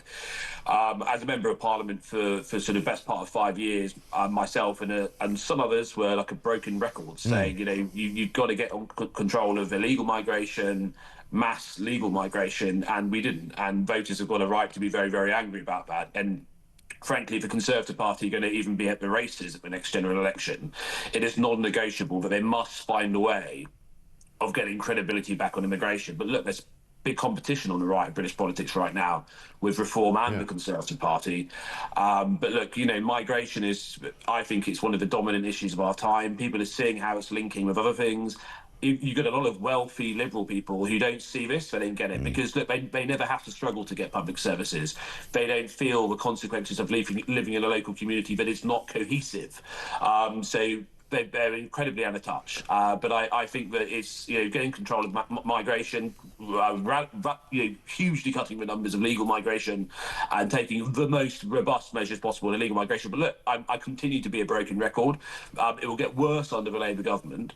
What we've seen today about this youth mobility scheme for young Europeans, it will clearly be abused, and it won't work in the intended way, and it's a slippery slope back towards free movement, which I suspect we are heading towards with Keir Starmer as Prime Minister. I think I'd be very surprised if by the time we get to the end of this Labour government, we haven't got free movement within Europe back by all intents and purposes. Well, I was just talking to Bob Seeley, who was here just in the last hour, former MP for the Isle of Wight for the Tory party, and he was saying that, his worry is that this kind of, freedom of movement for the youth is going to be in some way tied to a sort of a signing up process to a load of European institutions once again. So it won't only be that there's freedom of movement, but there will also be, a price to pay for it in terms of our freedom to do whatever it is that we want as a country. Absolutely, and I think that I think the vast majority of British people, they want to live in a self-governing country. They don't want to be move back into the sort of the supranational bureaucracy of the EU. And actually, I think there's a growing number of people who want to leave the European Convention of Human Rights. I think people want to live in a self-governing national democracy. But I think it's very sad, because I think all over the world right now we're seeing, right-wing governments come to the fore. We're seeing the left, the centre-left collapsing. But at precisely that moment, we're stuck with Keir Starmer and whoever the Labour Party ever replacing with for the next 4 years. And I think it's very depressing. We just have to hope that the damage isn't so insurmountable that we can't reverse it. Because if you said to people who are about to vote on the eve of the referendum in 2016 on Brexit that don't worry, in 9 years' time, hardly anything will really have changed, and there will be many, many things that we still have to go to Europe with our begging bowl with a cap in hand asking for permission to do. Look, I mean, that's a very interesting point. You know, the country voted for radical change in 2016. They thought they were getting radical change. Yeah. You know, 9 years on, not much has really changed. I mean, yes, pandemic, etc. But the reality is, there's been many politicians who have lacked a spine, and they've lacked the ability and they've lacked the strength necessary to deliver that radical change. And the thing about Donald Trump is, a lot of people criticise him, and in many respects, as a man, he's wanting in certain areas when it comes to his private morality. But in terms of a political figure, you can't say that he's not doing what he said he was going to do. The thing about Donald Trump is that to take apart a lot of this system, this establishment that so many of us want taken apart, perhaps you need a figure like Donald Trump. You need somebody with a skin like a rhino. You need somebody who is prepared to plough the furrow and cut through the nonsense. So for all of his private failings, for all of his the issues that there is with Donald Trump, maybe it is necessary to have a political personality like him to cut through it. Because you're right, you know, we voted to leave the European Union in 2016. We voted for a revolution. We voted for radical change. And here we are 9 years later. Immigration has never been higher. We're still having these debates about losing our sovereignty and being sucked back into the orbit of a supranational federalist EU. And I think it's very, very depressing. But look, the hope is that we're seeing all over Europe, all over the world, we're seeing people rising up. We're seeing them electing political parties in other countries. And I think, for example, the Conservative Party in the UK, I think if it's going to continue to be the preeminent dominant force in the right of British politics, is absolutely vital that it seizes the zeitgeist, that it sees what is happening. It does not resort to business as usual. Yeah. Things have changed and things continue to change. Absolutely right. I've got this from Charles, who says, it must be remembered, Mike, that despite Tom Hunt extolling the virtues of Badenoch, Kemi, that is, the Conservatives as a party are still populated by largely Lib Dems, and whilst narratives may change, the philosophy internally has not, and is unlikely to change. The factions still reign. Is that true? Do you still think that there's a sort of a rump of lefties in the Conservative Party? Yeah, I think there's been lots of issues over the last decade. I think the way the Conservative Party has selected candidates who have then become Conservative MPs. There's a number of so-called Conservative MPs who, you know, so I remember being in the tea room when I was a Member of Parliament, and some of the fellow Conservative MPs, they weren't really Conservatives. Right. I mean, perhaps some of them would have been better in the Liberal Democrat Party. Yeah. I remember being in the tea room once and being attacked for talking about immigration too much. They said that I am to blame for the rise of reform because people like me were talking about immigration and that was fueling reform. And if only people like me stopped talking about immigration, it wouldn't be a problem anymore and reform wouldn't be rising. Look, if only I had such influence over the British public and they were watching, they were listening to my every word. Yeah. But look, this is a problem. And the thing is, it's all well and good talking about broad church and we need to be united. But ultimately, the key thing is we win back our lost voters, okay? And we need to show them that we've changed. But look, we've got an issue. We've got some Conservatives who aren't prepared to go on that journey. We've got some, and look, they're quite dangerous. You know, we've got these kind of like left-leaning Liberal Conservatives in the party, and they've held sway for too long. They've been a roadblock to the party do what it needs to do to keep its support, and now we're seeing the consequence of that. And frankly, even now, there are some Conservatives who have not smelt the coffee, which is remarkable, really. After that defeat in 2024, I mean, it should be really obvious what our response should have been.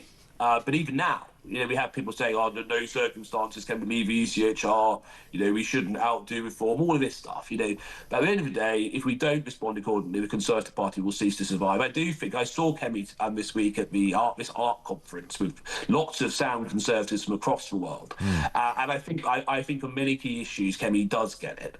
Not everybody else in the Conservative Party does, but I think it's absolutely vital that Kemi stands up to those people, breaks through their intransigence and finds a way to unite the right in British politics. Otherwise, there's a real risk that we'll be stuck with the Labour government and woke governments for years to come. Yeah, that will be a massive problem. Absolutely. Good to talk to you. Tom, thank you very much indeed. Tom Hunt, former Conservative MP there, laying bare what the problems for the Tories actually are. Chris in Newbury says, Mike, I take exception to Bob Seeley saying it's Trump putting Europe's security at risk. Was it Trump who gave away energy security to Russian gas and net zero? Was it Trump who allowed in 1 million fighting-age young men? Was it Trump who used Europe's money to fund endless benefits benefits instead of the military. Trump is shining a spotlight on the fact Europe and the UK has been led by idiots for 20 years, and the idiots don't like it. We had the Tory idiots in the UK. Chris, I think, you know, that's a very valid point, and I think Bob Seeley would probably agree. I mean, I did say to him, surely Europe has to lay much of the blame on its own shoulders for where we currently are and why Donald Trump is kind of bypassing Europe, because he doesn't think it's important anymore, because it isn't. It's as simple as that. 0344 499 1000. Let's get a gaff, because it's Friday and we need cheering up, quite frankly. I mean, World War III might be just around the corner. Here's Alex Phillips talking to Big Phil. That was the beginning of the problem, frankly. I just want to bring in good old Big Phil here, as you're pleased to see him in the studio, as am I, whenever he graces me with his presence.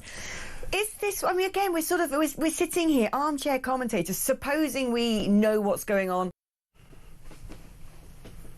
I didn't really get that. What was the big gaff there? Sorry, I didn't understand.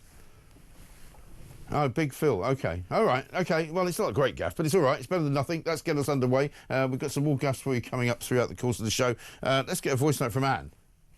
Morning, Mike. Anna, sorry. Before people start banning the word dictator about, you have to remember how a lot of people, in fact, I'd say the majority of the population of the UK, think of Starmer as. We think he's a dictator. And also, Mike, before he starts talking about war with Russia, he wants to try to understand that a lot of his own citizens consider that he's at war with us. So we're not going to fight for him. We're not going to support him. Whichever way goes, Mike, it's not going to end well for him. Thank you.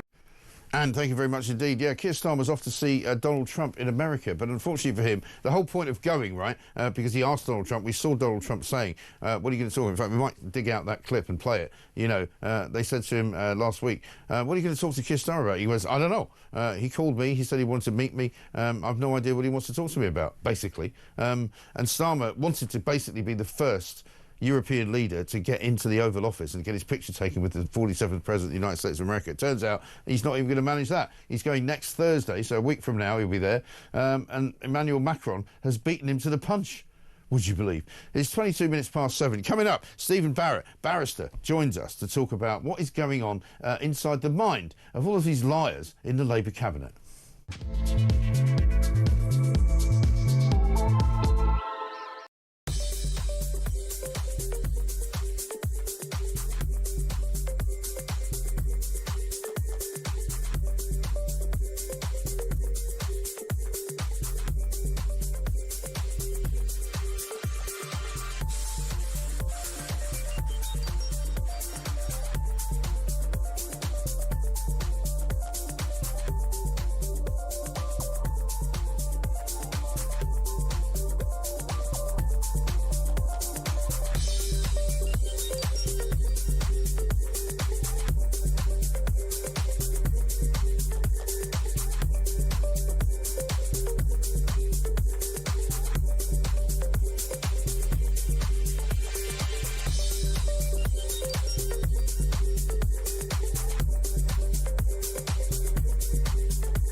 So there's 3 buses apparently, and police are investigating.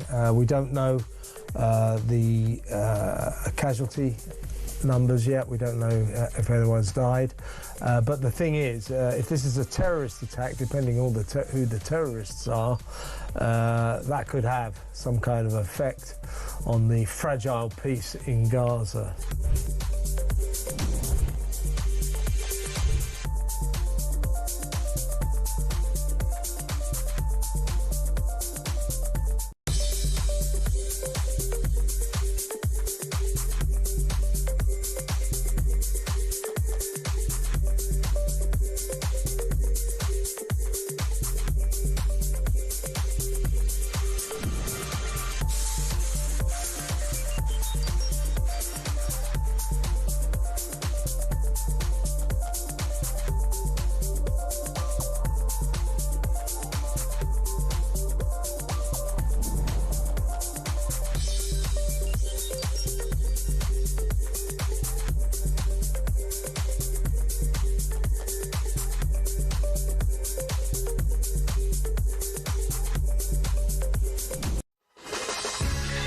Welcome back to Morning Glory, 25 minutes past 7. I'm Mike Graham with you all the way through, of course, until 10 o'clock. Terry in Slough says this: I'm 75 and believe that the only party that can make Britain great again is Reform. The Tories had 14 years and they completely messed up. This Labour government I wouldn't trust to run a raffle, never mind this great country of ours. Well, absolutely right. I mean, of course, what they would probably tell you is that they can run a raffle because they've actually got qualifications to run a raffle, in the same way that Rachel Reeves has got qualifications to be an economist, in the same way that Jonathan Reynolds has got the qualifications to be a solicitor.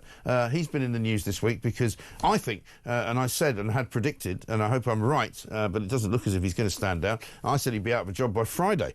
He should be out of a job because, of course, he pretended that he was a solicitor, which is a protected profession, which you cannot pretend to be without breaking the law. Here's what he said in Parliament. Before the last election, I worked as a solicitor in Manchester city centre, and I would travel in to Manchester every day from what is now my constituency. That was when he still had hair. Let's talk to Stephen Barrett, a barrister who knows a thing or two about the law and who knows a thing or two about why being a solicitor is quite an important job and why pretending to be one is actually a criminal offence. Stephen, very good morning to you.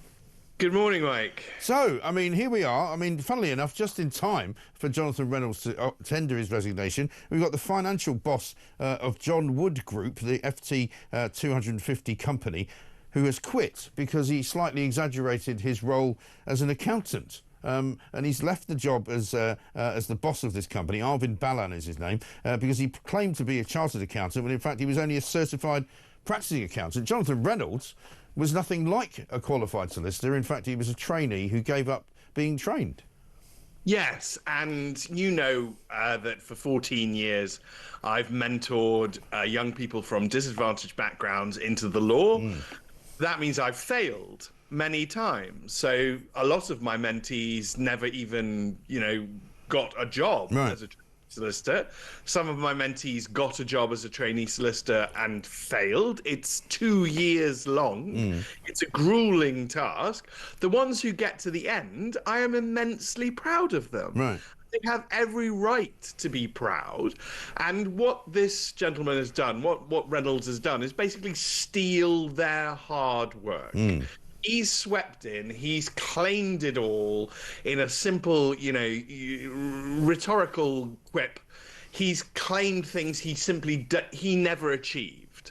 And that's not right. We cannot have government ministers who make false claims to titles they are not entitled to. It is simply wrong. And yes, there is legality, and yes, this is a regulated term and all the rest of it, but it doesn't really matter. He has, even if it wasn't regulated, even if it wasn't protected by law, you don't want a government minister claiming things that they never achieved. It's just morally wrong. Well, it's also a very questionable character that would do such a thing, is it not? I mean, let's have a look at Rachel Reeves. I mean, this is an old clip of her trying to convince everybody that she's an economist. Well, I'm an economist. I studied economics. I got a master's in economics from the London School of Economics, and I worked as an economist at the Bank of England. Years. Word economist appears awfully lot of times there. It's just like if you keep saying growth, you're going to get it. If you keep saying economist, it's going to come true. I mean, I studied economics as well. Doesn't make me an economist. You know, the bottom line is that these people seem to have a predilection for to be generous to them, exaggeration, but to be ungenerous to them, flat out telling lies. It speaks of a deep insecurity in them, and I can't imagine why people who are so obviously incompetent feel so inadequate. Yeah. But, I mean... Well, I've got a pretty good idea why they feel inadequate, because they are. Well, yes, but this is, I mean, it's shocking. Reynolds really irritates. So to non-lawyers, I really want to get across how lawyers across the political spectrum, wherever they come from, will be very, very angry and are very, very angry at somebody who makes false claims. We all know when we are qualified or not qualified. Yeah. It's a huge matter to us. Right. When my kids get to be qualified as solicitors, that is a big deal. Their parents come down to London. There will be a celebration. You know, it's a massive thing, and for him to just falsely claim it is absolutely shocking. But I mean, also we shouldn't forget, Stephen. I know you've mentioned it, but we shouldn't forget that it is quite a serious falsification, because in one sense, I sort of forgive Rachel Reeves pretending to be an economist. It's just kind of pathetic and ridiculous and pointless. And we all know that whatever job she says she had as an economist at the Bank of England, it wasn't a very important one. So she's a bit of a sad character. But Reynolds has falsely tried to sort of big himself up, if you like, doing a job which is actually a very important job, which is a protected profession, because people who are solicitors are thought to be trustworthy individuals, people who can take care of things like the conveyancing of the house sale, look after your will, that kind of, it's an important position which is not to be assumed by people who are not qualified. Yes, and there's a big difference between Rachel claiming to be an economist just because, she wants to feel special, and him claiming to be a solicitor, which is a really important job. Right. They are officers of the court. It's the same thing as pretending, if I pretended to be a police officer, which I am not. Right. and all of these professions that we need in order to keep the country going. Yeah. So it's a very serious thing that Jonathan Reynolds has done. And once again, I mean, this government just seems to brazen it all out. Right. Well, that's the other problem for Keir Starmer, is that Keir Starmer clearly doesn't think it's a problem because he hasn't fired the guy. He hasn't fired Rachel Reeves either for pretending to be something she wasn't. So that tells you an awful lot about the character of the Prime Minister, doesn't it? Yes, it does. And to come into office with all these highfalutin claims about restoring dignity and honour and, integrity, well, that's all gone now. Clearly, he has shysters in office with him. Yes. Has decided, and he appointed them. So he's decided to be amongst shysters. Rachel Reeves, you can see, as a sort of Walter Mitty character, someone to be mildly pitied but not taken seriously. And Jonathan Reynolds is obviously a wrong 'un. Yeah. And he has picked these people to be in his cabinet with him. Yeah. So it must reflect on him. There's no way that the Prime Minister can avoid all of this. And it is deeply shocking. As I say, I think it's really wrong for all the young people in our country who actually become solicitors, who actually achieve things, to have a government that then basically steals their achievement. Yes. I don't think there's been a government, it's certainly in my living memory, which has been so out of touch with the thoughts and the feelings of the public. No, and I've lived through Labour governments before, and you can have perfectly stable and good Labour governments. This government must, actually, Mike, my deepest sympathy is with long-term Labour supporters. Because they must just be absolutely toe-curling at this government. Taking away winter fuel allowance is not something I ever thought a Labour government would do. No. It's something I thought a mad Conservative government might consider. Well, we can go back, because we do this on a regular basis. We can always find a clip of Keir Starmer having a go at something like that. He did at one point, I think back in May, refer to a £54 billion black hole that Rishi Sunak had created, and he said, is it true that you're thinking of doing the unthinkable, which is to take away the winter fuel allowance from pensioners? And then he did it himself as soon as he got in. Yeah. Well, this is, it's a sort of government of madness. Yeah. I think many of us are coming to the point that up is down, black is white. This government is like the Mad Hatter's Tea Party. Yeah. And it's almost as though everything he says, the complete opposite then turns out to happen. Yes, which is not sustainable. How can we live with this? It's like a form of trauma from our own Prime Minister. Yeah. And it's almost as though he's treating us with such disdain. I don't know whether he knows he's lying or whether he's got some kind of, mental disability which prevents him from admitting that he's lying to himself and to everybody else. But I don't understand how he can continue to operate as a human being and be so disingenuous. I've never met any... If I had a friend like that, I would ditch them like tomorrow, You'd intervene, wouldn't you? You would. If you had somebody imagine if you had a friend who every time you rang them up, they just told you lie after lie after lie. Are you coming out tonight? Oh, yes, I'd love to see you. And then they don't turn up, and I'd go, what happened? Oh, my leg got chopped off. And then you see them the next time and they've got two legs. That's kind of where we are. It does seem to be, and it's it's hard to see how we get out of this. But Jonathan Reynolds must, I think, face the music. It's a very serious thing. He should be gone. I mean, he should have been fired 2 days ago. Even Tony Blair would have got rid of him. Yeah. I mean, you know, Mandelson had to leave for lesser lives. Yeah, exactly. Exactly. You know, this is the point. I mean, it's like, what is the threshold for what you can get away with and continue to remain in government? It's ridiculous. Yes, if he stays in government, then we really are facing just an absolute joke. I mean, what are they? Right. And I mean, every time, I mean, he probably won't. He's one of the few Labour ministers who's actually been on my show, but I'm sure he won't be back. They don't seem to give us any Labour ministers anymore anyway. But if he ever does come back, and if he ever does appear on television, he will be asked the question. It'll be the first question he gets asked. You know, why did you pretend to be a solicitor? Yes, he will. And he won't. And he won't answer. You weren't a solicitor, right? You know, but I really I really hope non-lawyers get this.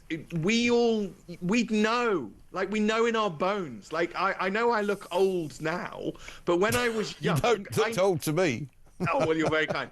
But I knew when I was a barrister and when I wasn't a barrister. Yeah. You know, that's a big thing. Right. You work your whole life for this. Right. And he's just falsely claiming it. And he did it multiple times. He did it himself. He did it with his own mouth. Right. They try and blame the aide.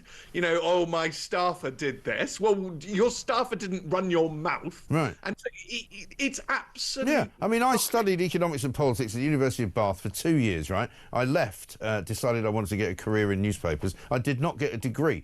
I would not have spent the last 35 or 40 years pretending that I did. I wouldn't put on my CV, Mike Graham, BA, brackets, econ. I wouldn't have done it because it's not true. And I don't understand anybody that would do it. No, and we're almost living in an odd world in which truth is sort of slowly dying. And you see this with the trans issue, but also other issues, all link back to the idea that truth doesn't matter. Well, truth does matter. Yes. And we as grown-ups, because we are grown-ups, and we have to set a lesson to children that truth matters. Yeah. Jonathan Reynolds should not be a minister because he's untruthful. Yeah. Rachel Reeves should not be the Chancellor because she is untruthful. Truth matters. It's an important concept in our lives. I mean, we try and enforce this in a variety of complicated ways, and the Constitution does it by saying, they are ministers of the Crown and the importance of royalty and all the rest of it. But this should really just be basic stuff. Yeah, really. I mean, if you don't know that you have to tell the truth, then I don't know who you are, really, as a grown-up. No, exactly. It's mad. Absolutely mad. Stephen, listen, we've got to run because we're running late. Sorry. Great to talk to you, though. Thanks very much indeed. Stephen Barrett, barrister. The importance of truth. You don't have to be taught it. You shouldn't have to be told as a cabinet minister you must tell the truth. Coming up, Con Coughlin's going to join us, Defence and Foreign Affairs editor at The Telegraph. We'll talk to him about the latest on Ukraine.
Welcome back to Morning Glory, 7:40. I'm Mike Graham with you all the way through until, of course, 10 o'clock when Alex Phillips is going to be here. Plank of the Week tonight, of course, coming out as well. 7 o'clock, we'll get a little clip of that for you to play you as well. Let's talk to Con Coughlin now, though, of Defence and Foreign Affairs Editor at The Telegraph, because lots of stories to talk about this morning, Con, with you.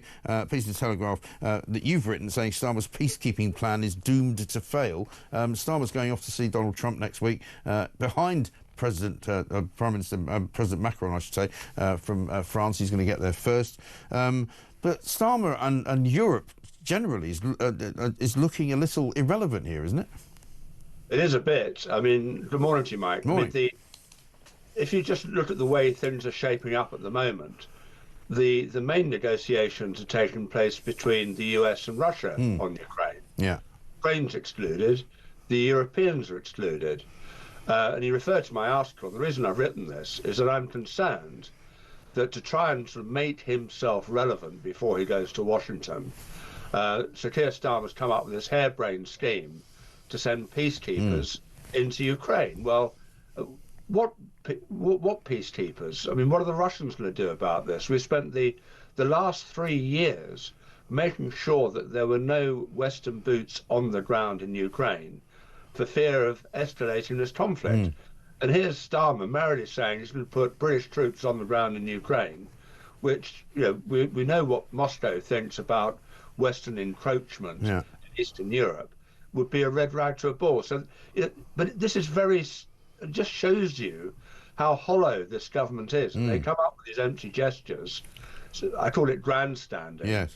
To make them look relevant, but actually when you look at what they're saying, it's quite dangerous. Well, it is, because it's one thing to sort of, you know, pontificate about what you're going to do for the NHS and pontificate about smashing the gangs in the Channel and stopping people from coming here, but you can't mess around with defence. You can't, you know, you mentioned Bosnia, you know, you and I were both there, and the peacekeeping forces there were under the blue helmets of the United Nations. He hasn't mentioned whether these would be under the UN or whether they'd be under NATO specifically, but as you say, back then in the 90s, the British troops there weren't able to intervene, and we saw with Srebrenica the Dutch peacekeeping troops just stood by while people were massacred. Yeah, well, that was a terrible conflict, and I think, you know, that sent a lesson to us all that if you are deploying troops, make sure they have a proper mandate and proper rules of engagement. They know what they're there for. Yeah. And clearly with Ukraine, it's a different set of challenges, but the bottom line is this is a war between the West and Russia. Yeah. And the Ukrainians are our proxies. They're fighting this war on our behalf. And we've played this very careful game for the last 3 years where, you know, we've given the weaponry to Ukraine, but not the manpower. And I don't know what Starmer's really thinking about. I mean, the point is, the Russians have already said it's not going to happen. Most of the other European countries, you know, coming back to your point about, you know, Europe being irrelevant in Ukraine at the moment, I think what Starmer was doing when he went to Paris was to sort of put an idea on the table that Europe could get behind. Well, actually, they all fell about laughing. Yeah. Or stomped off in indignation, as Olaf Scholz did, because it's just not tenable. Right. And, you know, please don't talk nonsense on important national security issues. Right, exactly right. And what do you make generally of the way that this is sort of all unfolding? Because obviously many people have said that they're not comfortable with some of the things that Donald Trump has said, and I would agree with that. But you know, that's sort of how he rolls, if you like, you know, calling Zelensky a dictator and saying that Russia didn't invade Ukraine, Ukraine started the war, blah, blah, blah, all of that. But, I mean, is there a possibility that this will end well with Vladimir Putin at least stopping the war and finally accepting whatever it is that the deal tells him he has to accept? Well, we'll have to see. I mean, I think even the Trump administration realizes that they can't do a deal to end the war that makes Putin look good, right? Yeah. I don't think, I mean, a lot of the people around Trump, you know, like Mike Waltz, a former Special Forces officer, these are hard-headed Republicans who look after America's national interest. And having Putin running around waving a bit of paper declaring victory is not to be a good look. So I think that is a positive. But I mean, the other thing really is that Yeah, I've been looking into this, and you know, Trump has this personal vendetta with Zelensky, which goes back to his first term as president, when you'll recall he was trying to expose the corruption of Joe Biden's son Hunter, and Hunter Biden had been doing all kinds of allegedly corrupt deals in Ukraine, and he wanted Zelensky's support and help to expose the corruption of the Biden family. Zelensky didn't oblige. So here we are 5 years later, and now Trump's getting in his revenge and calling him a dictator, telling him to get out of there, telling him he's corrupt, etc. So, you know, with Trump, there's always the personal element. And, you know, I think we have to sort of understand that and then set it to one side and then look at the issues on the ground that need to be resolved. Yeah, no, I totally agree with you. I think that a lot of the sort of pearl clutching that's been going on has been ridiculous and over the top from European leaders and some in the media as well, who were saying, oh, this is disgraceful, what Donald Trump's saying is awful, you know, whereas they haven't said really what's actually going on in Ukraine is awful. You know, they're more worried about the words sometimes than they are about the deeds. But Con, very good to talk to you. Thanks very much indeed. Con Coughlin there, Defence and Foreign Affairs editor, a man that knows a thing or two about the defence of the realm and indeed putting peacekeeping troops into various places like Lebanon, like Bosnia and various other points around the globe. Keir Starmer is showing his naivety, but it's dangerous to be naive about defence. It might not be dangerous to be naive about lots of other things, but lying for a living, which is what this government is doing, does not work when you're talking about the defence of the realm and putting people's lives in danger. This is Morning Glory.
Are you pleased or slightly annoyed that since you've gone, they've decided to do what you were pushing for?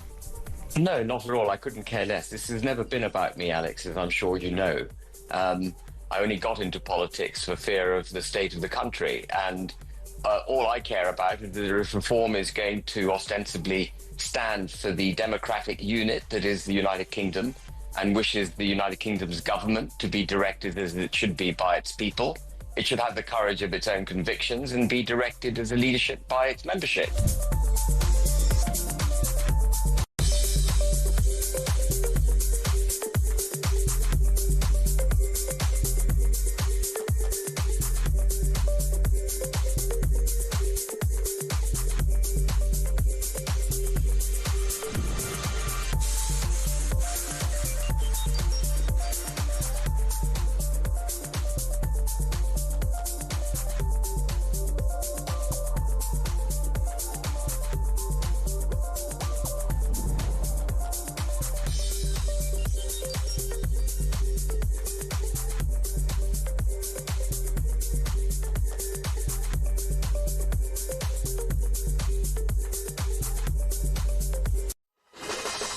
Welcome back to Morning Glory, 10 minutes to 8. I'm Mike Graham with you all the way through, of course, until 10 o'clock. Tony from Barrow in Furness says this: Spain is giving 1 million African illegal immigrants under 30 their citizenship with Starmer's visa for under 30s. How many will be heading to Britain? Very good question. And another one from Tony. He says, Mike, benefits translation costs. To claim benefits, you must be actively seeking work. If you cannot speak English, how are you actively seeking work? They should not be entitled to benefits. Well, that's right. That's the problem. £8 million is being spent on translation services by Department of Work and Pensions because people who are coming to this country from other countries who don't speak English are able to claim these benefits. Absolutely extraordinary. Meanwhile, of course, pensioners are having their benefits slashed. They're having their benefits cut. They don't get any winter fuel allowance anymore, and they could now be about to suffer yet another blow under Rachel Reeves' plan to raid ISAs and to basically change the rules on ISAs and make it possible or impossible to put too much money into them. Georgie Frost is here, editor-at-large of Times Money Mentor. Georgie Frost, very good morning to you. Good morning, Mike. Good to see you. It seems to me that there's a couple of different stories going around about cash ISAs because the Daily Mail's claiming that they've won a victory, that she won't be reducing the cash ISA allowance from 20,000 to 4,000. But what's the truth of it?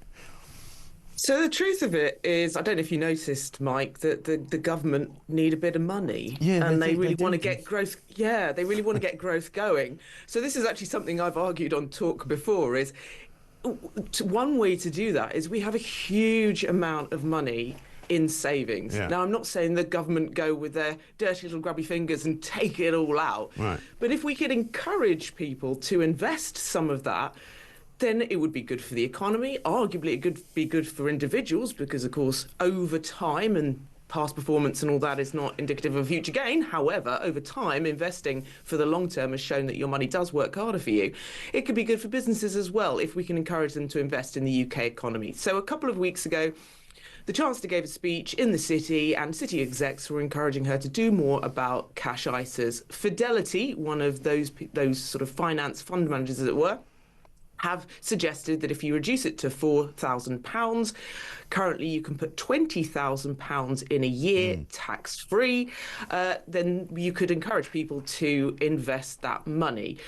So look, it's in theory quite a win, except for everybody who likes cash ISAs, and particularly older people who, you know, I wouldn't really encourage anyone who's in their 80s to sort of look at investing. It really is a long-term game, as I said, but also it's formed part of people's plank of financial planning. And it feels like, especially with the inheritance tax changes coming in 2027 to pensions being included in inheritance tax, that it feels a little bit like the rug has been pulled under people who've carefully planned their latter years. Look, as I would say, we have almost 300 billion in cash ISAs. We have I think it's about 30 billion in premium bonds, all tax-free, all in cash that could be put to better work. So the government want to do that. But presumably it's money that will eventually be spent in the economy, won't it? I mean, people aren't saving up for no reason. Presumably they're saving up because eventually they're going to do something with the money. Yes and no. Yes and no. Look, everyone saves for different reasons. I would suggest if you're older, you would do it for emergencies, you do it perhaps for care. And I would say that, everybody should have that emergency cash buffer. And cash ISAs are a really good way to do that because, of course, any gains that you make on it, income tax, dividend tax, if it's a stocks and shares ISA or capital gains, is tax-free. Another element to this is it's costing the government, and I wonder whether this is just a prelude to the government. They really don't like ISAs generally because it's costing them about 6.7 billion a year in tax relief. That's money that they could be spending elsewhere. My concern with this, though, is that what people are going to be doing is, rather than, if the limit is slashed to 4,000 from 20, as I said, rather than spending that money investing in the UK stock market, which is what they want them to do, to invest the money, what they're probably just more likely to do is put it into an average savings account, and they might be taxed on because you are taxed on your savings income above a certain amount. That would be the concern. My other just caveat to this is I would say 20,000 is very generous, and only about 10% of people ever max it out. And when ISAs first came about 26 years ago, for the first 10 years of their life, you could only put £7,000 in, and of that, 3,000 could go into cash. So it's not like this is completely unheard of. However, my big concern, as I said, is it pulls the rug from people, especially in their latter years, for their financial planning. And I don't think the government is doing anywhere near enough to encourage people to think that the economy is stable, that they are happy not to have this enormous amount of money in an emergency buffer fund, which is what people are doing, to then invest it in the UK. And I think the first 6 months, don't get me wrong, this is no criticism, this is not saying that the Conservative Party didn't hand them a bit of a hospital pass with the economy. However, for the first 6 months of their tenure, it's been talking down the economy, which has been absolutely rubbish for everybody. And I would suggest that they start changing their tune, start educating people. And I mean, there'll be people listening to this going, well, a chance would be a fine thing. If I had these savings, I'd love to put them into something that was going to make them tax-free. But a lot of people actually don't really have any savings at the moment because they haven't got any spare cash. But the other thing about putting it into the markets and putting it into sort of, you know, companies to try and get some kind of growth going is that it's not as safe as putting it in ISA. The reason people like ISAs is because you put the money in there and you know it's going to be there when you go back for it. Whereas if you start putting money into, you know, FTSE 500 companies or whatever, you know, it doesn't always work out the same way. No, it doesn't. It doesn't. Look, to be clear, you can put money, you can cash ISA, there's stocks and shares, there's an innovative finance and a lifetime ISA, right? But the main two, I suppose, is a stocks and shares. So you can invest in a stocks and shares ISA and you can have cash in a cash ISA, right? So just to be clear about that. But yes, there is greater risk. I think one of the big reasons that people put money in a cash ISA is because they aren't aware, there's lots of research say, they aren't aware of the impact of inflation eroding their cash. So over time, and investing is for the long term, which is why this story is really around older people who like putting their money in cash ISAs rather than investing. It's what's advised for people to do as they get into their latter years because of the risk with investing. But over time, it's shown to sort of the lumps and bumps, as it were, in investing shown to even out, and your money can grow more than it would in a cash ISA.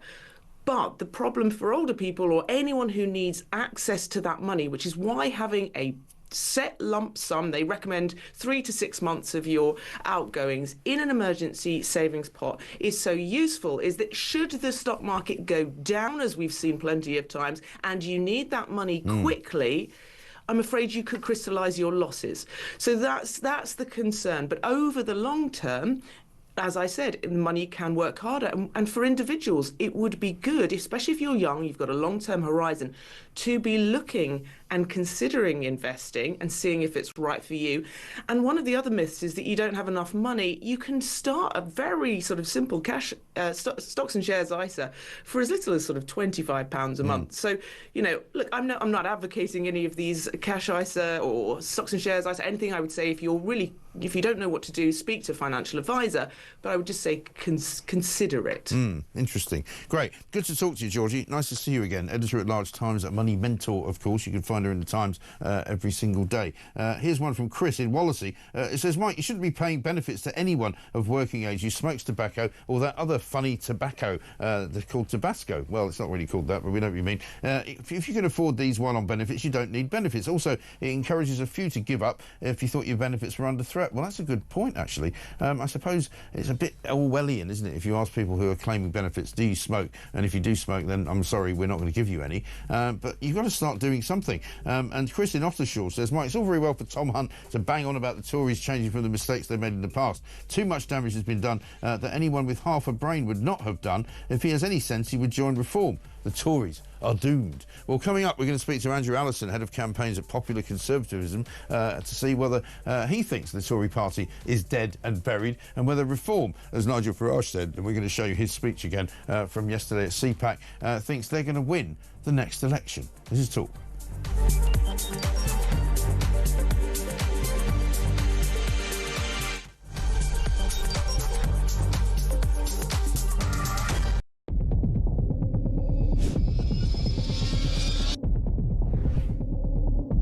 I spoke with His Majesty the King to request the dissolution of Parliament, and we will have a general election on the 4th of July. I have just returned from Buckingham Palace to form the next government of this great nation.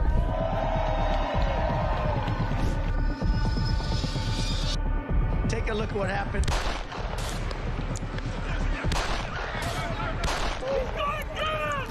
They immediately knew it was very serious, that we were under attack.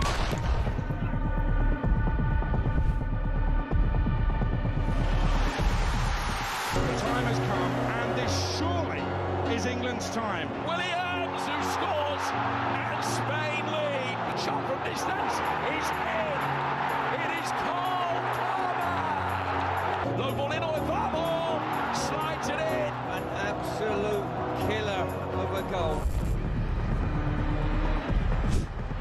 I agree with the protest, but I don't think the violence was anywhere near necessary. No, I mean, I don't think anyone, Nigel, would ever think that the violence was the answer at all.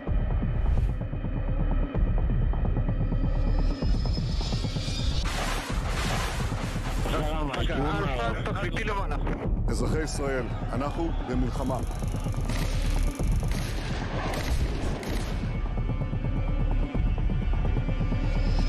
I probably took a bullet to the head because of the things that they say about me. If Donald Trump were president, Putin would be sitting in Kyiv right now. In Springfield, they're eating the dogs, the people that came in, they're eating the cats.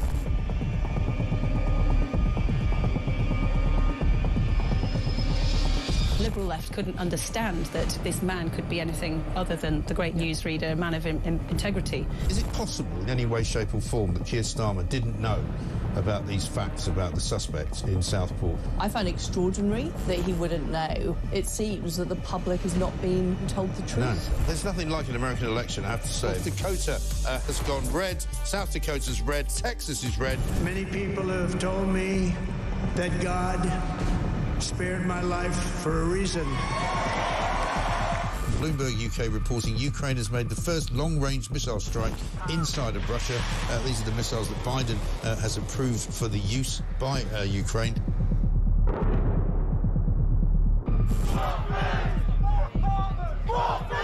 Only farms over the value of £3 million will be affected by the changes.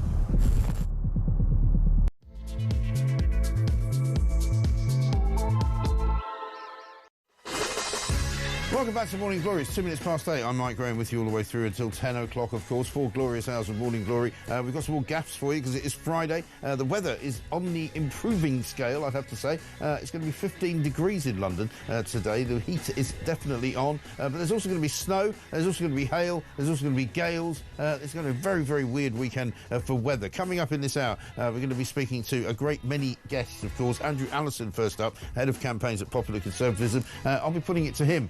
The Tory party is probably now dead and buried, isn't it? We spoke to Bob Seeley, former MP, this morning. We also spoke to Tom Hunt, also former MP. Two men who lost their seats. Both of them were right-wing Tory MPs.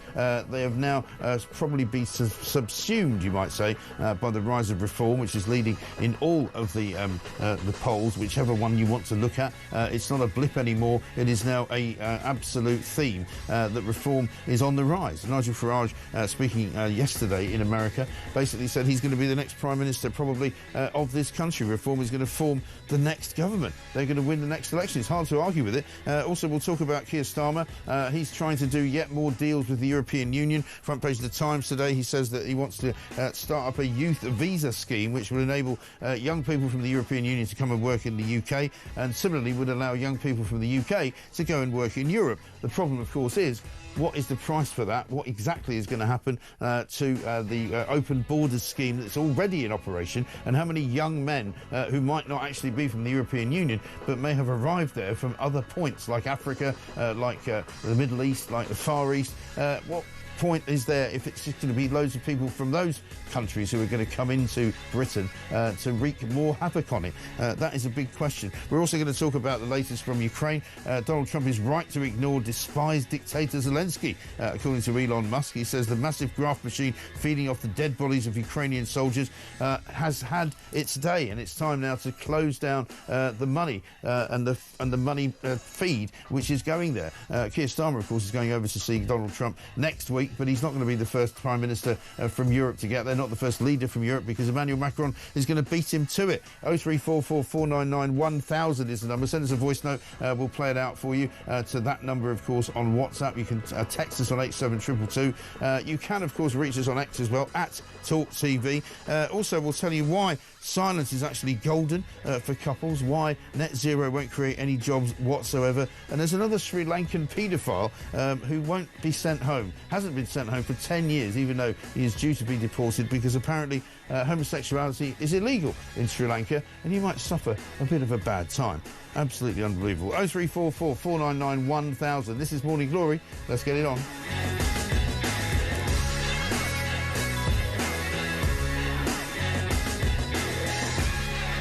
Rachel Reeves still under pressure at the moment. We're hearing from all sorts of people that say that, the economy is going from bad to worse every single day. She's now facing a £5.5 billion debt time bomb with regard to car loans. Also, of course, Jonathan Reynolds, accused of lying, pretending to be a solicitor, still sitting there as the Secretary of State for Business, despite the fact that he faked his CV, and he actually admitted in public, in Parliament, that he was a solicitor when it turns out he wasn't. Now Angela Rayner's past is being questioned. Her CV is not exactly what it was meant to be either when it comes to the truth. She says that she was a care worker at home, in home care, but it's not clear how many years she did that for and how long she worked for the council in Stockport. Let's talk to the head of campaigns at Popular Conservatism, Andrew Allison. Andrew, very good morning to you. Good morning, Mike. Good to talk to you. The Labour government seems to go from bad to worse, but it seems to survive things that would have crippled other governments. I mean, they've now got Jonathan Reynolds, who's a self-confessed liar. They've got Rachel Reeves, who's at the very least a self-confessed exaggerator. And now we've got Angela Rayner, who's had some trouble in the past with her, 2 houses, 1 house, whatever it was. There are now questions about her CV. I mean, how much more does it need for these people to lose their jobs? A very good question, because you're quite right. If there had been Conservative ministers in the past who had been lying or exaggerating, then I think the whole media would have been after them. The BBC would have been after them, The Guardian, or all the rest of it. But these Labour ministers appear to be getting a free pass. I mean, you're right about Rachel Reeves. She's just a Walter Mitty type. I mean, I don't believe a word that comes out of her mouth. No. But Jonathan Reynolds stood up in the House of Commons not long after he was elected. You've been shown the clips this morning, Mike. Yeah. And he said he was a solicitor, and he wasn't a solicitor, so he has lied. Right. I mean, he's lied to Parliament. He's probably lied to his constituents. So he should not be in his job. He should be fired. So why isn't Starmer firing him? That's the question. It's an important thing to lie about, isn't it? I mean, in a way, Rachel Reeves sort of exaggerating her role at the Bank of England and making out that she was a big player when she clearly wasn't, making out that she was an economist who worked at the HBOS organisation when she didn't really do that either, is sort of less, I would say, egregious than actually faking the fact that you're a solicitor. It's just like faking the fact that you're a doctor or a barrister or a pilot or something. I agree completely. It is much more serious. Rachel Reeves said that she worked for the best part of a decade, but it was half of that time. I think she was in charge of customer complaints at one point. That's right. Mike, for HBOS, she's exaggerated her CV. It doesn't look very good, and I think she's lost all credibility. But this is much more serious, because you say it is like saying, well, I'm a doctor, I'm a barrister, I'm a solicitor, I'm a police officer. These are people that you trust and trust to do a professional job. And clearly, he's not a solicitor, so he should go. Yeah, absolutely right. Let me play a clip from Nigel Farage. He was over in America at CPAC yesterday. Here he is talking about the next election. I am now leading, and in historical terms, this is incredible. I am now leading Reform UK, and we are now topping every opinion poll in Britain. And we are going to win the next general election and save our country. We're going to do it. We're going to do it. Nigel Farage pretty sure he's going to win the next election. What does that mean for the Conservative Party, Andrew? If you look at the current opinion polls, the three parties are more or less in a three-way tie. They're all in the sort of the mid-20s%. There are times when Reform tops them, and lately the Reform has been topping them. Other times Labour's been slightly ahead. There's been the odd poll that puts the Conservative Party ahead. All I will say is that we're around 4 years away from a general election, and anything can happen in 4 years. If a week is a long time in politics, I don't know how you would describe 4 years, but there is no doubt that Reform is doing very well. And I think that the Kemi needs to be maybe just a little bit more bolshy, if I may say that. A little bit. Well, also the Conservatives. I mean, the popular Conservatism is thought to be, and correct me if I'm wrong, more about the right wing of the Conservative Party, people who actually are what I would call proper Conservatives. But the problem for the Conservative Party is that it's not got enough of those people, has it?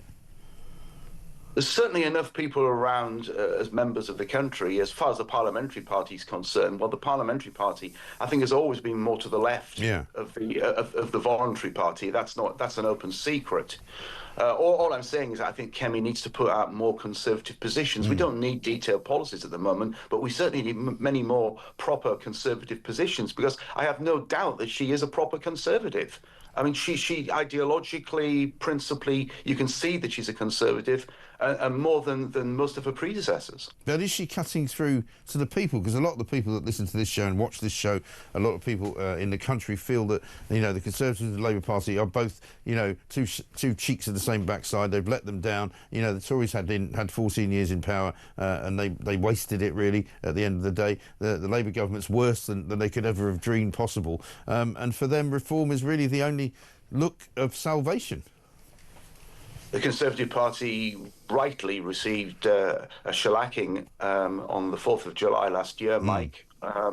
It was 14 years that, with very little to show for it. So we had some good education reforms that came out of Michael Gove, but very little to show for it in general. So the Conservative Party has to show that it is under new management, that it is different, that it's adopting proper conservative positions. I mean, I'm an unashamed Thatcherite. That's where I come from inside the party, and yet some people regard people like me, and they would even regard Margaret Thatcher, if she was still around, as some form of right-wing extremist. Yeah. Well, I don't think those people are particularly conservative in their outlook. They need to look at themselves. But I just want Kemi just to go on the front foot a lot more.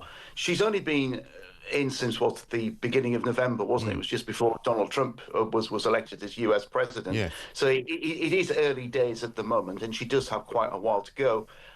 So she must have her feet under the table now. She now just needs to go for it. Yeah, I mean, a lot of people have been critical of her performance, particularly at Prime Minister's Questions. Do you think she could get better at that? Of course she can. When Margaret Thatcher became leader of the opposition, just over 50 years ago, we celebrated that anniversary last week. God, don't remind me. It makes you feel very old, that, when you tell me that. I know.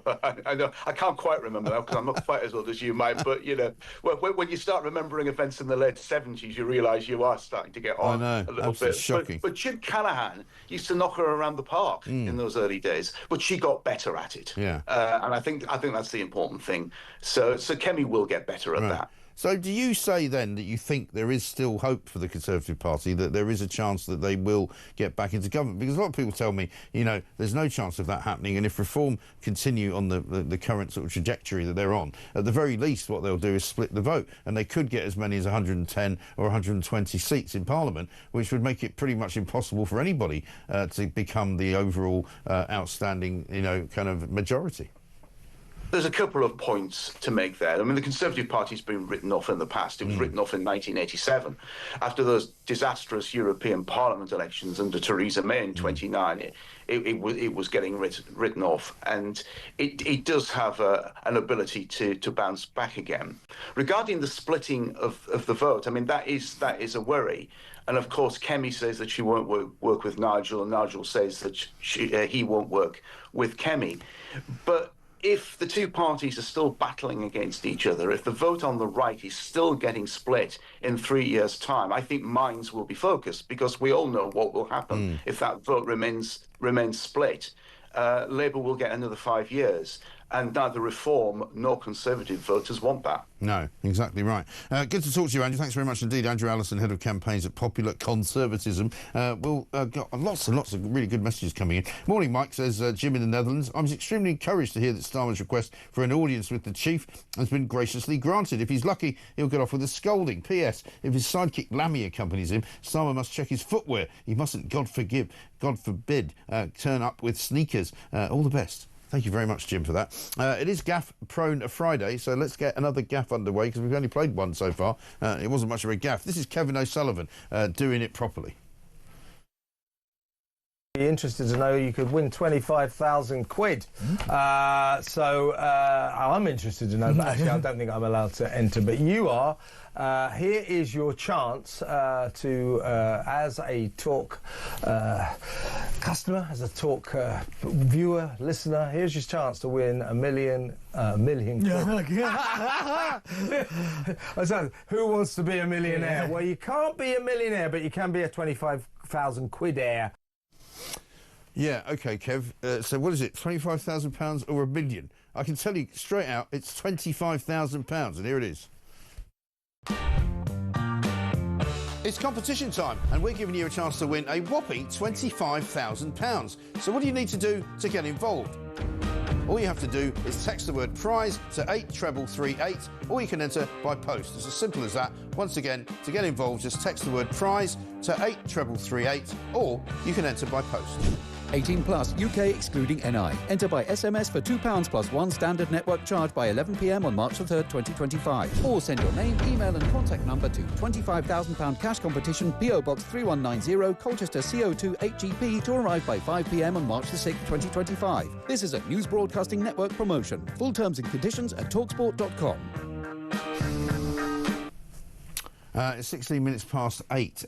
Here's one from Jackie, who says, Mike, I have a number of Lloyds Bank shares, thanks to Gordon Brown making them take over HBOS without due diligence. They are now a fraction of the original value. Why would anyone invest with this communist government in charge? Keep having a go. Someone needs to. This is on the bizarre idea that Rachel Reeves has got, that she wants everybody to stop putting money into ISAs and she instead put money into the markets, put them into stocks and shares. Well, it's all very well saying that, but what if there's a crash? You know, the thing about putting money into an ISA, if you've got any money to put into an ISA, is that it's relatively safe, for heaven's sake. 0344499 1000 is the number. Coming up, we're going to talk to Jerome Starkey, defence editor for The Sun. He's got a big piece in the paper today about the situation going on in Russia, the situation going on in Ukraine, and he's asking the question, is it the great American betrayal? We'll find out why. Coming next.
A lawyer must not deceive anybody, least of all prospective clients. And I think the position of Mr. Reynolds has become unsustainable. So you think he should resign because of this? Absolutely. He must realise that what he did was not just an error, but really, really wrong. and misleading. And if he doesn't want to resign, the leader, our Prime Minister, should make him resign.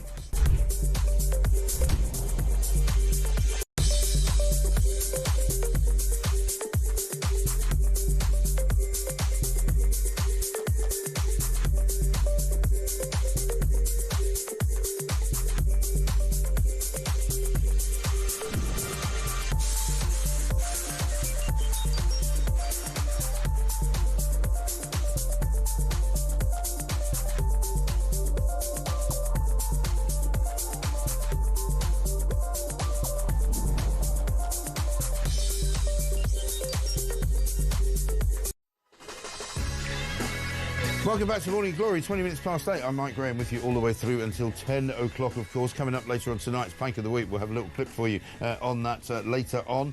Margaret says, great speech by Nigel Farage. What a magnetic personality he has. Just draws you in, very much like Donald Trump, says Margaret in Birmingham. And one from Alex in Devon. Happy Friday, Mike. When you next have a knackered old politician, lord or military general on, and they say Russia is threatening our security, can you ask them to articulate what that actually looks like and how it differs from the threat we're facing from within immigration and the threat of the government emptying my bank account, says Alex in Devon. Well, you've planned your mission and your question actually very well, because I'm about to speak to Jerome Starkey, defence editor for The Sun.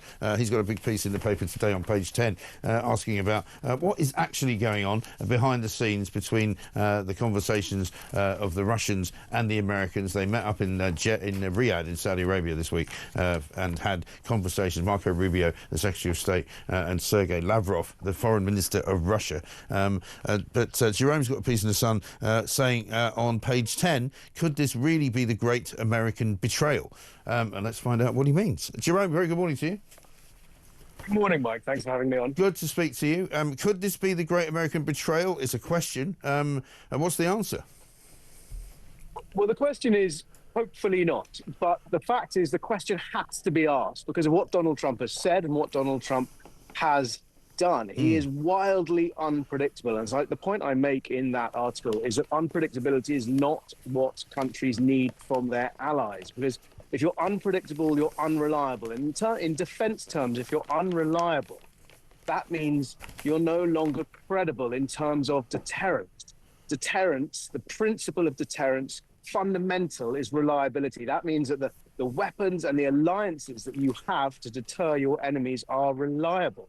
And what Donald Trump is doing is he's seeding doubt, both in the minds of our adversaries and indeed in the minds of our allies, about whether or not he can be relied on when the chips are down. Right. But of course he would say that's exactly what I'm saying about Europe, because J.D. Vance came to the Munich Security Conference and more or less extrapolated and articulated that exact thought, that actually the Europeans have denuded and deluded themselves over their defence capabilities for the last several decades, and they've now got to a place where they can't really defend themselves without the help of America. So I guess the question goes both ways, doesn't it? The question does go both ways, and there's no denying that the paradox of Donald Trump at the moment is that he is simultaneously making Europe feel more scared, but may paradoxically be making Europe safer, because he is spurring both the United Kingdom and our NATO allies in Europe to spend more on defence. But let's be clear, that's partly down to Donald Trump and some of the comments he made in his first term, and that's also significantly down to just world events, to what's happening in Ukraine. But what we're seeing, what we've seen over the last few days, is Donald Trump rounding on Ukraine, betraying, or certainly signaling that he is prepared to betray Ukraine. And I have to say that I cannot stop remembering what he did in his first term. And if you remember how he treated America's allies in Syria when he ordered US forces to make a very sudden withdrawal from Syria, US troops were forced to abandon their comrades, forced to abandon the Kurdish militias who they had been fighting with against ISIS in Syria. And in so doing, he threw them to the wolves, because without that veneer, that cover of American support, those Kurdish fighters were then vulnerable to attacks from Turkey, because whilst they were American allies, Ankara considered them a threat to Turkey, to some of the groups, terrorist groups, because they have separatist agendas separately in Turkey. And we also saw Donald Trump drive the disastrous peace deal in Afghanistan. Why? Well, because in both instances, Trump was determined to score a domestic political victory. He wanted American troops out at any cost, and we're seeing that cost now. Trump's peace deal, if it can be called that, his surrender, what turned out to be a surrender to the Taliban, led to the disastrous and humiliating retreat, both for America and its allies, Britain, and those many NATO allies who helped America for decades in Afghanistan, were seen retreating in chaos from Kabul. And that was, I would say, a massive geopolitical setback. A dent to the credibility both of America and of its allies. It was, but at the same time, the people of America sort of dictated that that's what they wanted to happen, in the same way that the people of this country are beginning to say, why do we keep sending all this money to Ukraine? Why? What are we getting back from that? And what is the point of continuing to do it without any sort of end game? And I think collectively, the US and certainly people in this country, I don't know how they feel in Europe, are at the point where they say, look, this kind of, if you want this kind of, I suppose, established way of things, that the Western military occupations of countries, which goes on for decades and decades and decades, apparently for no apparent reason, doesn't work anymore. And so maybe it's time to change the record and change the dial. And while it may have caused those things that you suggested, which it certainly did back then, the lesson surely is that, you can't just continue to occupy a country spending billions and billions and billions of dollars and pounds, losing lives, losing credibility, when in the end, nothing actually changes. Mike, it's very easy for people to bury their heads in the sand and ignore the threats which this country and indeed our allies are facing. And those threats from Russia have manifested themselves on this soil. We've seen Russia, let's not forget, we've seen Russia carry out a chemical weapons attack, 2 chemical weapons attacks against people in this country with Novichok nerve agents and with radioactive polonium. This is a country, Russia is a country that's prepared to break the rules in spectacular fashion. Only last year, the Defense Secretary was forced to order one of our nuclear submarines to surface yards away from a Russian spy ship because that spy ship was threatening our undersea infrastructure, critical national infrastructure, which this country depends on. Now, the fact is most people's lives in this country have not been affected by that sort of behavior. That's because Russia is waging the war, its war at the moment, in Ukraine. And we're not planning, no one is planning to occupy Ukraine, a Western occupation of Ukraine. Keir Starmer has suggested that perhaps peacekeepers could be sent, and that's because Ukraine desperately wants a security guarantee that if this war ends, and everybody wants this war to end absolutely as fast as possible, but how it ends matters. Because if it ends in a victory for Russia, where Moscow is emboldened, then the lesson that Russia takes from this crisis, and indeed the lesson that Beijing will take from this crisis, is that might is right. And that whilst, when you launch wars of aggression against neighbors, there may be outrage, there may be sanctions from the West, but you can simply outlast it. And that appears to be the approach of the Kremlin. Right. Just try and wait for Western resolve to fracture, outlast their determination, and wait for something like Trump to happen to undermine the determination that Ukraine's allies have shown this far to try and help Kyiv resist Russia's invasion. Yeah, but all of that would prove, of course, that the Russians were right to do that, and the West got it completely wrong, because all they did was pour a lot of money and a lot of weapons into Ukraine, and it didn't actually work. And so what was the point of it all? They might as well have done something different from the beginning.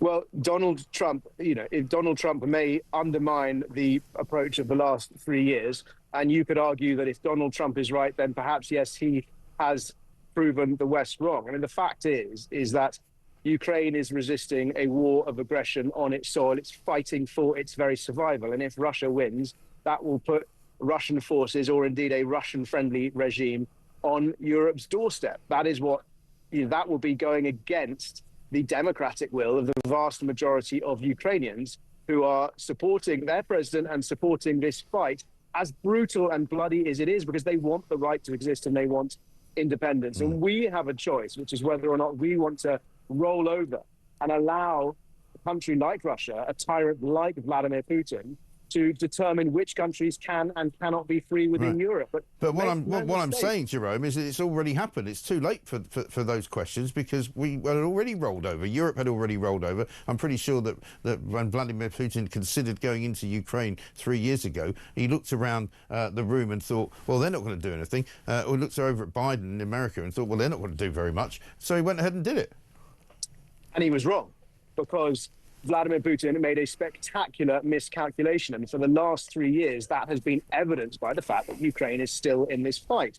Vladimir Putin thought he was going to win this war in 3 days or perhaps 3 weeks. Some of the soldiers who went to Ukraine had packed their ceremonial uniforms for the Victory Day parades they thought they would be marching in through Kyiv. That didn't happen. Vladimir Putin has found himself bogged down in a devastating war of attrition, a war that is costing Russia an enormous price. Now, if Donald Trump is prepared to go through with the promises or the suggestions he's been making in the last few days, then Donald Trump is apparently preparing to roll over to Russia, to give the Kremlin all the concessions it wants, to ban Ukraine from joining NATO, to deny it the security guarantees it craves, and to force Ukraine to cede vast swathes of territory. Now, there are people who perhaps optimistically argue that what Donald Trump is doing, what Donald Trump is saying, is all part of a master strategy to wrong-foot the Russians, part of his deal-making genius.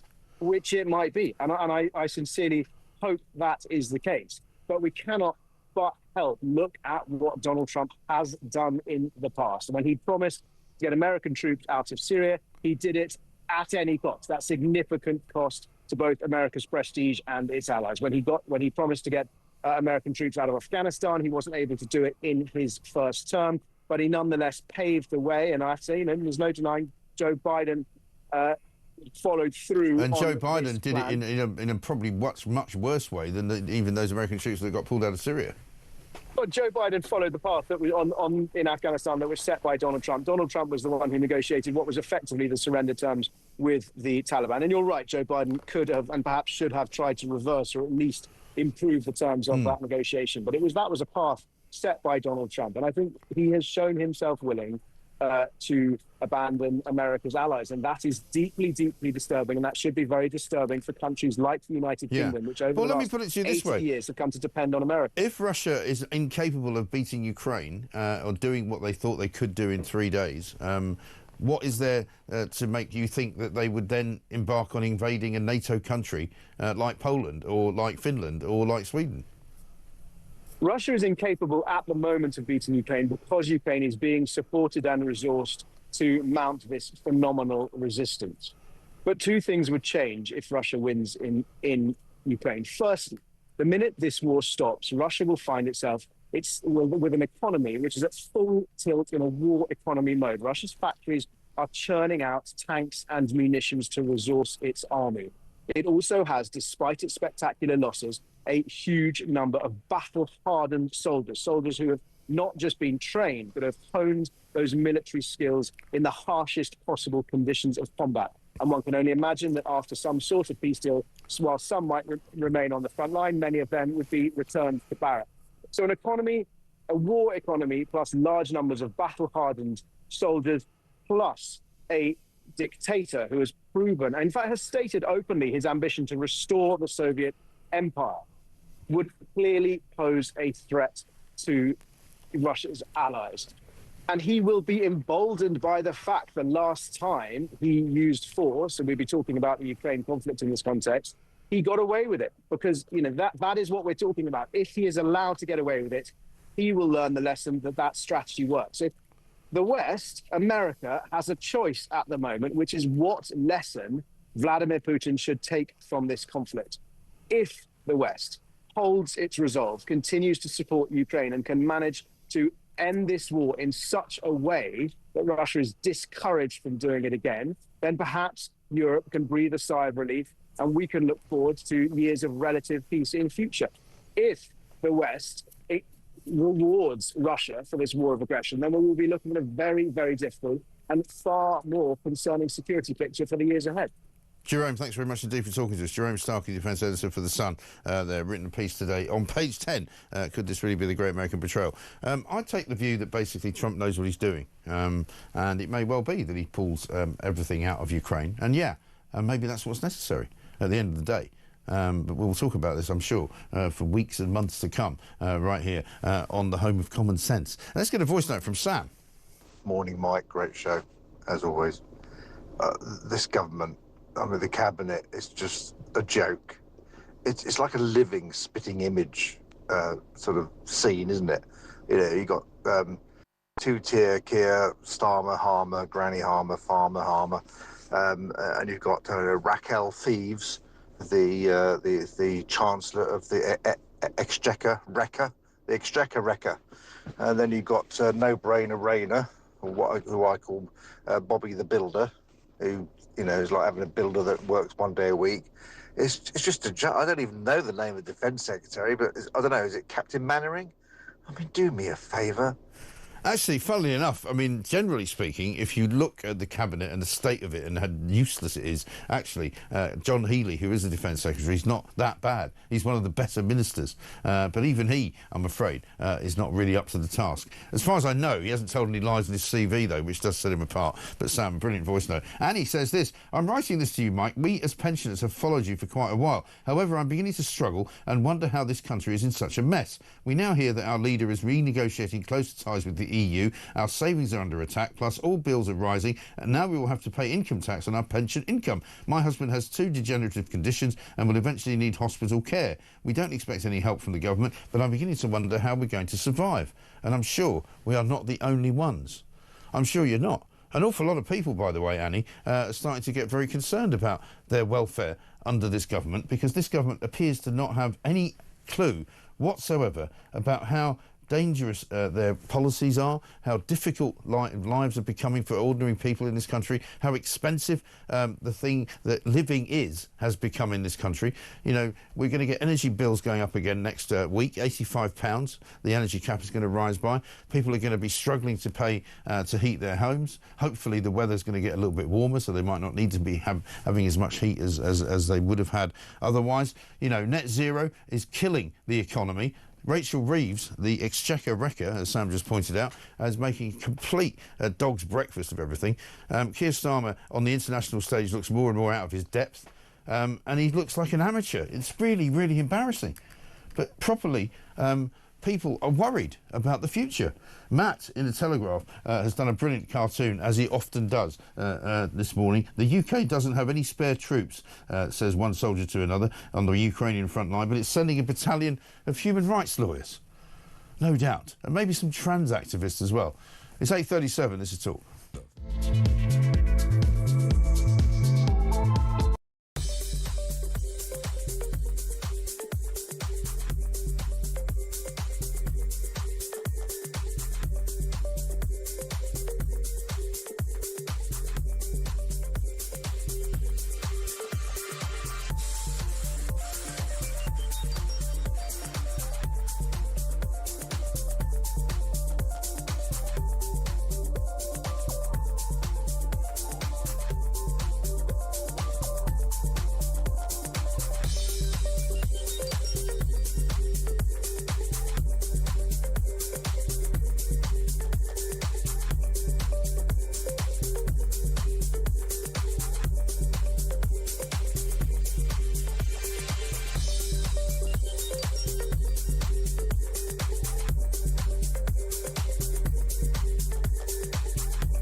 Across the UK, on DAB+, on your smart speaker, on your smart TV, and on your side. This is Talk. Welcome back to Morning Glory. It's 8:39. I'm Mike Graham with you all the way through until, of course, 10 o'clock, the witching hour. Alex Phillips will be here. Alex Phillips is also on Plank of the Week, which is coming out a little bit later on tonight. We'll play a clip from that very soon as well. Zoe in Lancashire says, Mike, morning. Starmer isn't going to do anything about this Reynolds bloke, or he would have done something by now. He's just hoping it will all disappear like all the other deeply concerning things that are going on. Starmer is extremely incompetent as a leader and needs to step down and let Nigel take over. Well, I mean, that's never going to happen, unfortunately, but I don't think Starmer, as I've said many times, is going to last the entire length of his tenure because he's just so useless. He's literally completely and utterly hopeless. There is nothing good that he can do. And unfortunately, his incompetence on the home stage has now transferred itself to the international stage, where he wanders about in Europe, completely irrelevant, upsetting people like the German Chancellor. I don't mind that in general. But basically, his idea for a peacekeeping force in in Ukraine is completely and utterly been rubbished by everybody sensible who knows anything about military strategy. And he's off to America soon to see Donald Trump. And let's have a look at what Donald Trump can expect to say to him, because we found this out earlier on, a few days ago. I just signed a letter to him. He asked for a meeting, and I agreed to the meeting. We're going to have a friendly meeting. Very good. We have a lot of good things going on. But he asked to come and see me, and I just accepted his asking. Do you have a date for that, sir? And what do you hope to Very soon. I think he wants to come next week or the week after. And what do you hope to discuss? I don't know. It was his request, not mine. But, you know, I've met him twice already. We get along very well. He's a very nice guy. Yeah, very nice guy. I mean, you can tell he's not interested in seeing Starmer. He's actually going to see Emmanuel Macron first. Starmer's going to turn up on Thursday and no doubt, you know, spin some load of old cobblers about, you know, European bridges and, you know, let's be fixing the foundations of the special relationship and all of that. Just pointless, absolutely ridiculous. Simon Danchuk's here, former Labour MP and now Reform defector, it says here. I don't know about defector, that's a bad word. Simon, very good morning to you. Good morning. It's nice to listen to the show. I'm enjoying it. I enjoyed Sam's voice note. That was very entertaining. Yes, absolutely. Well, a lot of people are just sick to the back teeth of this government. They've only been in 8 months and people are just fed up with them because there's nothing they're doing right. But more worryingly for me, you know, Starmer's inability to do anything domestically has now sort of expanded into him being incapable of doing anything internationally as well. I mean, he seems increasingly irrelevant. He's going to see Donald Trump. Nobody knows why. Donald Trump clearly doesn't care whether he sees him or not. You know, what on earth is he going to offer the President of the United States of America? Yeah, no, I completely agree with you. I mean, the reality is that Labour have got a very thin mandate in the United Kingdom. They won on very few votes, all-time record low in terms of number of votes. So there's no love for this Labour government. And then since they've come to power, I mean, they've just made one mistake after another. And all that falls to Keir Starmer. I mean, he's the leader. And I suspect that Labour MPs are despairing now in terms of the leadership that they've got. I mean, it's got to the stage, I don't know if you saw it this morning, Mike, there's one scoop, I think, from Politico website. They got hold of a letter that Starmer sent to Cabinet colleagues telling them that Labour have got to stop talking down to the working class. I mean, can you believe that? I'm not surprised the letter's been sent because that's exactly what they do. Yeah. But it's a real state of affairs when you've got the Labour Party, of all parties, it's accepted that they are talking down to the working class. I mean, that's the reality of it. No wonder people are joining Reform left, right and centre. And quite a big day yesterday for Reform because Nigel Farage did what he said he would do finally and what he's been criticised for not doing up until now. He signed away all his shares in the party, changed the structure of the Reform Party so that it is much more like other sort of parliamentary parties, if you like. What does it actually mean for people who are members of it? Well, yeah, so they've created a not-for-profit organisation, which I think will be welcomed. We have to bear in mind this party is only 6 years old, so it's a very new political party. It's on a journey. He said, Nigel said he would democratise the party, which he is doing. Zahir Yousaf is the relatively new chairman. They've introduced branches, and I've been round a number of those. They're working really well. You get a great attendance. We now have regular regional conferences, regional meetings. There's a number coming up in Cornwall, Northamptonshire, Hull in the next week. So people are really coming together, and it's really, people are embracing the party. But I think it's important that we don't get bogged down in what old political parties have done. Bear in mind, I spent 20 odd years in the Labour Party. People arguing over, you know, which trade union or which socialist society should be in charge of the party machine, etc. That's not putting the country first. I think reform is more important in terms of putting the country first. That's what's important, not the party machine. Yeah, and I think, you know, again, it sort of it reeks of hypocrisy, doesn't it? When you get criticism coming in from, say, Conservatives or Labour people who, for a very long time, have monopolised the you know, the sort of the donor situation. They've been the ones that have been able to go to big companies and get big donations to fund their campaigns and to fund their individual people. I mean, the idea that you're getting criticised as a Reform Party set up by Labour, who have been in receipt of more freebies, you know, than any journalist I've ever known. You know, free clothes, free spectacles, free hotels, free flats, free, you know, houses abroad, all the rest of it. And they're actually going to be critical of reform just because they're a new organisation trying to raise a bit of money. Absolutely. There's lots of irony involved in this and hypocrisy when it comes to Starmer and Labour. Everything he said before he got into power, criticising Boris Johnson and the Conservative government, he's subsequently done. I mean, they've took an absolute fortune from the private sector to fund their general election campaign, and yet they seem to criticise reform for, you know, having an association with private businesses. It's beyond belief. I mean, the other point there is that in terms of democracy, Labour's not democratic at all and hasn't been since Tony Blair was leader of the party. What Keir Starmer wants, Keir Starmer gets within Labour. That's the reality of it. Right. And one of the things that's been interesting this week has been, of course, the way that Reform and its individual MPs have had to respond to what Donald Trump has been saying. You know, he came out rather controversially the other night and said, you know, that Vladimir Zelensky is a dictator and that he shouldn't have started a war with Russia.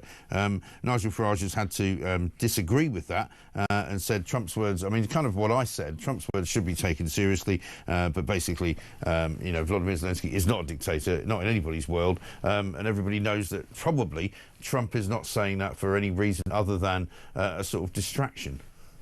Yeah, Nigel is very much his own man, and he came out and didn't agree with what Donald Trump had said.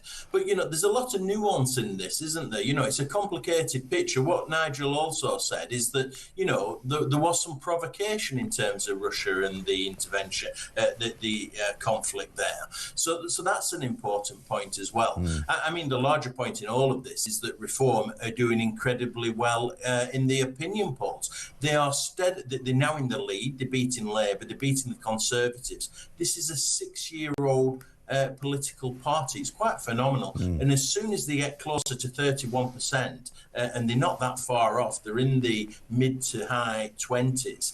Once they get to 31%, they are looking at forming the next government. Quite incredible, really. It really is extraordinary. I mean, I guess the big question is, and I would put this to Nigel, how easy is it going to be to form enough kind of members of the party into potential candidates for election? You know, because obviously what's happened in the past, and I know that it was a rush job in the last election because it was a sort of snap election, it was called by Rishi Sunak. But they've got to be careful, have they not, about who they select and the vetting process and all of that. And are there enough decent people? And will some of those people be ex-Tory MPs who are no longer in the House of Commons? You know, what's that going to look like? I think that's a really good question, Mac. I wrote an article for a New Reformer website just a couple of weeks ago on this very issue. And the sooner they get started on it, the better. They have to vet all the candidates. You're exactly right. We came unstuck last time. And it's never easy. You know, this applies across all political parties. But there's a real job of work to be done in terms of getting the right candidates in place and giving them a lead in time up to the next general election. election, and we never know when that might be. You make the point that Starmer won't last the full 5 years. I tend to agree with that. I think they'll replace him before then. So there's a lot to be doing to do in reform. Very new party. It's amazing what progress they've made already, but there's a lot of preparation to do because we are doing that well. You're absolutely right. Yeah, absolutely good. Good to talk to you, Simon. Thanks very much indeed. Simon Danchuk there, former Labour MP, now Reform, of course, and maybe he will be one of those potential candidates. We never know. Morning, Mike. I think Starmer is doing a great job with the migrants, says Steve in Suffolk. He's worked out if he waits 12 months, there'll be no bugger left to come because they'll all be here. Job done. I know. It's absolutely terrifying, isn't it? Ridiculous. How useless is this man, and how bad is this country going to get before somebody rescues it? This is Talk.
This bald guy with a thick facial hair and lots of wrinkles all over his face is indeed a child, and now his asylum application will proceed as such, so he will be treated as a minor. All of these cases that we talk about, they always involve the Home Office saying, no, deport this person, that person is not a child. Then the Home Office decision gets appealed against. The Home Office is not to blame here. It's another mad moron of a tribunal immigration judge.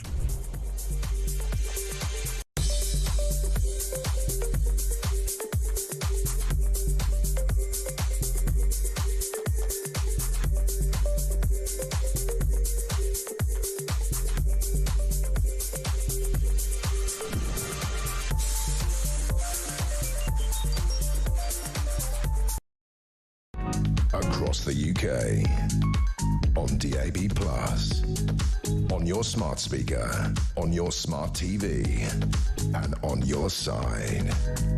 This is Talk. Welcome back to Morning Glory. It's 8:52. I'm Mike Graham with you all the way through until 10 o'clock, of course. We're here every single weekday morning, Monday to Friday, for 4 glorious hours, 6 a.m. to 10 a.m. Coming up at 10, of course, Alex Phillips is going to be here. Let's get a voice note from Michael. Michael from Norwich.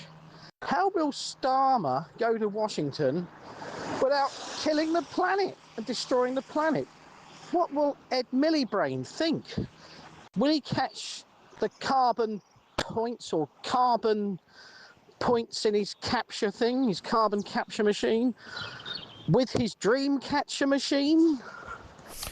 I mean, it's hard to believe, isn't it? The carbon capture machine. You can see it, can't you? It's like some kind of Heath Robinson sort of institution that's been invented by a mad scientist. And Lammy sort of travels the world carrying it under his shoulder like the nuclear button, you know.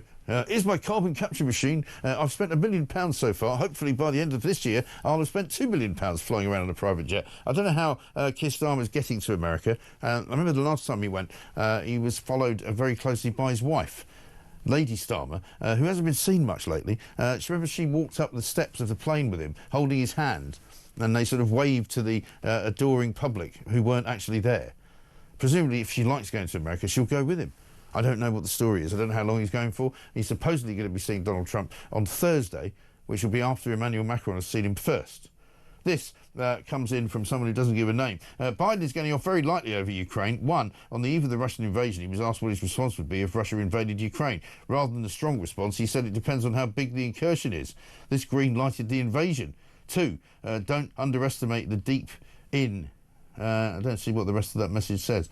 I presume you mean the deep state, probably. And one from John, who says, morning, Mike. Lammy signed a 100-year deal with Ukraine the other week, costing God knows how much a year. If Ukraine falls to the Russians, does that mean we'll be paying Russia for 100 years? Well, that's a very good point. Should we get a gaff? Because it is gaff-prone Friday, and, of course, this is one of mine, actually. Morning Glory, apparently, and I didn't notice this at the time, but some point or other during the week, it turned into Barbie Girl Morning Glory. Have a look. This is when I was talking to the lawyer, Harjap Singh, apparently, and the background suddenly changes to pink. Does it? You see behind you? Yeah, I can't see it. It doesn't turn pink to me. No, these gaffes are the worst gaffes ever. That is not a gaff. Where's the pink? I can't see it. No. Definitely can't see it. Anyway, never mind. We'll just have to sack all the staff because they've all become completely useless. They've been here a week and they're all useless. What can you do? Let's talk to Stephanie Davis-Arai, who is... she's not there? Is she there? She's not there. Right, great. It's going really well, isn't it? I don't know what's happened. This is Gaff Prone Friday, actually live. We're actually creating gaffes as we do the show. Which is a brand new thing for me. Here, one from somebody who is called Michelle from Altrincham. What I don't understand is how Starmer can make promises and commitments to other countries, but not to us. The taxpayers' words fail me.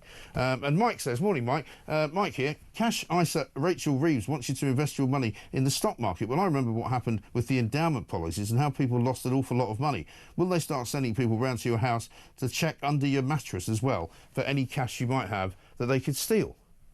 Yeah, well, I wouldn't be surprised. I mean, if you've got any money at all, I mean, you might find that the Labour apparatchiks running out of Downing Street to just take the money out of your pocket, just as you walk past. I mean, that's how bad things are. I think we've now got Stephanie Davis-Arai, founder and director of Transgender Trend, because we've got a story here this morning that basically, on the front of the Daily Telegraph, doctors who change their gender, of which there can't be many, right, apparently have their entire records completely and utterly scrubbed clean.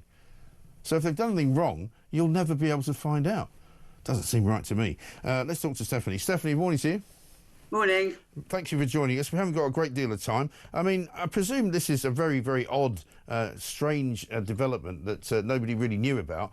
Why would it be that somebody who changes gender would somehow be able to reinvent themselves and not have any kind of record of what they've done in the past? Well, we're talking about if people, yes, if people change, it happens everywhere. You disappear from DBS checks. It's a great way of concealing your identity and concealing your past if you want to. And it seems that everybody, including the NHS, has gone along with this and just implemented it without any thought of the consequences. Right.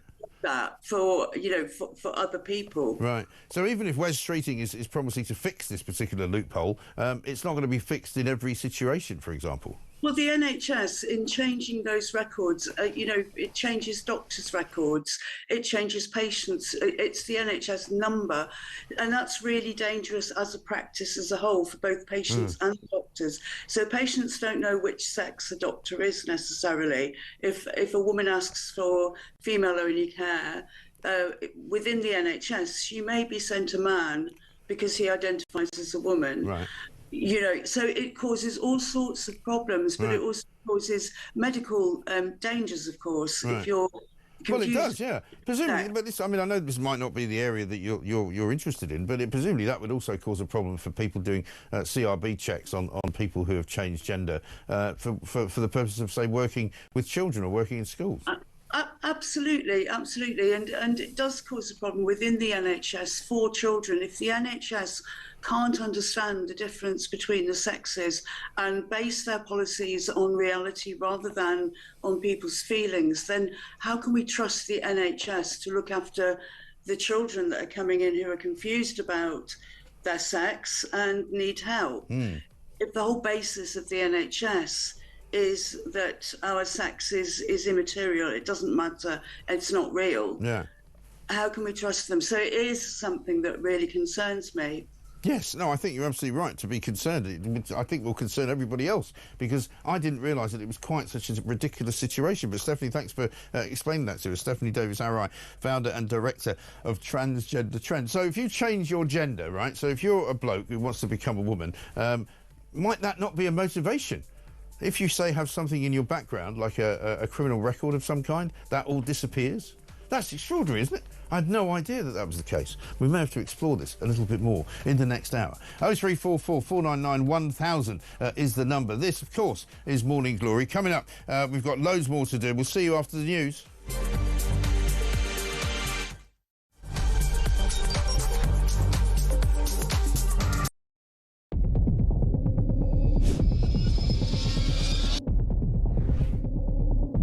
I spoke with His Majesty the King to request the dissolution of Parliament, and we will have a general election on the 4th of July.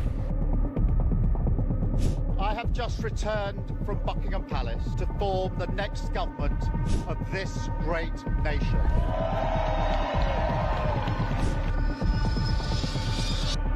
Take a look at what happened.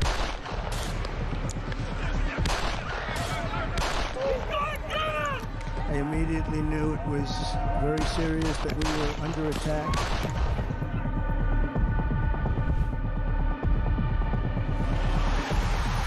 The time has come, and this surely is England's time. Williams, who scores, and Spain lead. The shot from distance is in.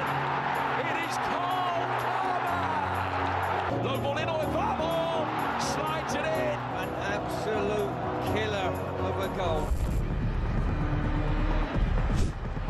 I agree with the protest, but I don't think the violence was anywhere near necessary. No, I mean, I don't think anyone, Nigel, would ever think that the violence was the answer at all.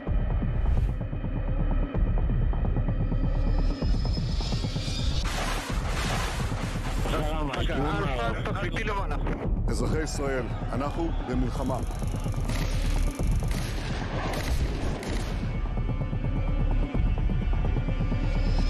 I probably took a bullet to the head because of the things that they say about me. If Donald Trump were president, Putin would be sitting in Kyiv right now. In Springfield, they're eating the dogs, the people that came in, they're eating the cats.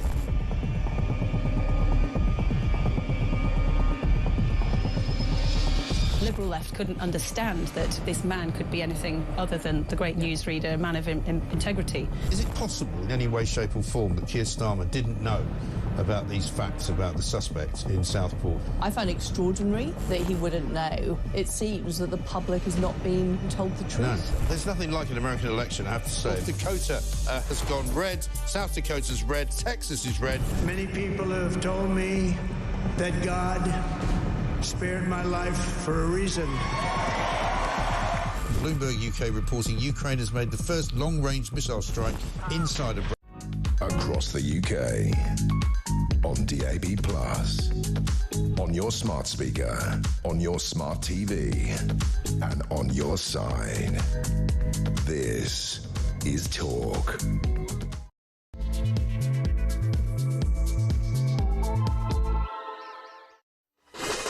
Welcome back to Morning Glory. It's coming up to 3 minutes past 9. I'm Mike Graham. The sun is up, ladies and gentlemen. It's Friday.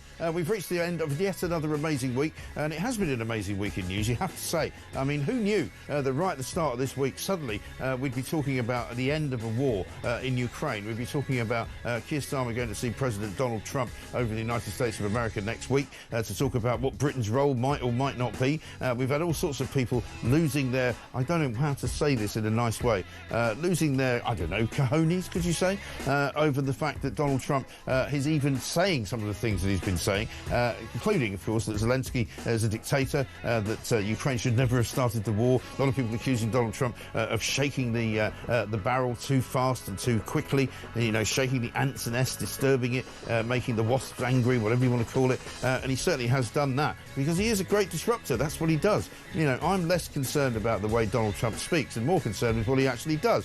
Some people think think that the meeting in Riyadh in Saudi Arabia this week between Sergei Lavrov and, of course, he was the foreign minister for Russia, and Mark Rubio, the Secretary of State for the United States of America, some people think that that was ill-judged because nobody in there was from Ukraine. Well, let's face it, you've got to start somewhere. And I think the point about Donald Trump is that he wants to see peace in Ukraine, not least because he sees it as a business opportunity.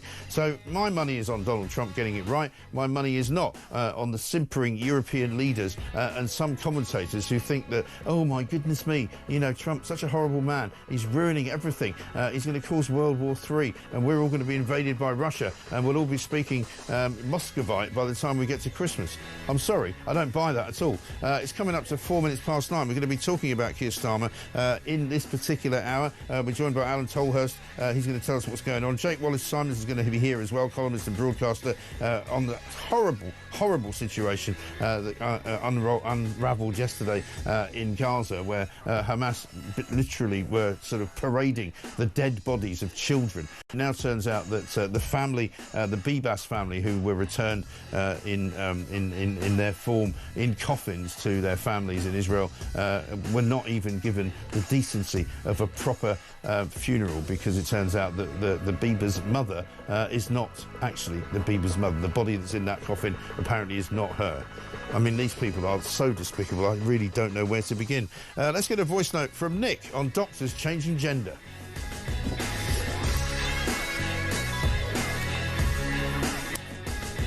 Can we have that? Morning, Mike. Nick Moore, Loughborough. Well, it seems we've reached peak lunacy with doctors changing their gender, can have their medical, their records expunged. Well, presumably then, their qualifications are expunged at the same time, so they're not actually doctors anymore either. OK, just thinking about that. Just put it out there. Have a good weekend. Nick, thank you very much indeed. A big weekend coming up, of course. It's going to be warm, by the way. Apparently 15 degrees today. I haven't seen what's going on out there, but it looks all right. Silence is golden, according to the Daily Mail. Page 3 says sometimes sitting in excruciating silence with your loved one is actually good for your relationship. Well, who knew? I don't do that very much, as you can imagine. I don't really shut up most of the time unless I'm actually sleeping. And even then, sometimes I'm still talking. This is Morning Glory. We have got lots to do. Let's get on with it.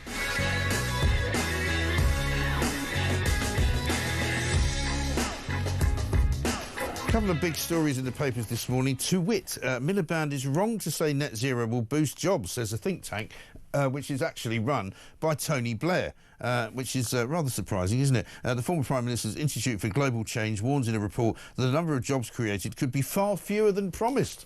So the magic kind of net zero tree is actually not going to produce anything at all other than a great deal of debt and a great deal of expense, because it turns out that next week the energy price cap is going up by £85, and so you'll all be a lot worse off, I'm afraid. How about this from Don in South Wales? Wanted to send this yesterday, he says. Did the BBC producers work with Hamas officials during the documentary's production? This is the very controversial BBC production that went out on Monday night. Since Hamas governs Gaza and by extension the child's family, any involvement would have required Hamas authorisation. Did the BBC and therefore licence fee payers unwittingly support a terrorist organisation by compensating the child's family for their participation? The BBC needs to be axed. Well, we're going to be talking about that terrific awful scene yesterday in Gaza, where Hamas military, I suppose terrorists, for want of a better word, paraded 4 coffins, including 2 coffins of 2 children who they killed after kidnapping them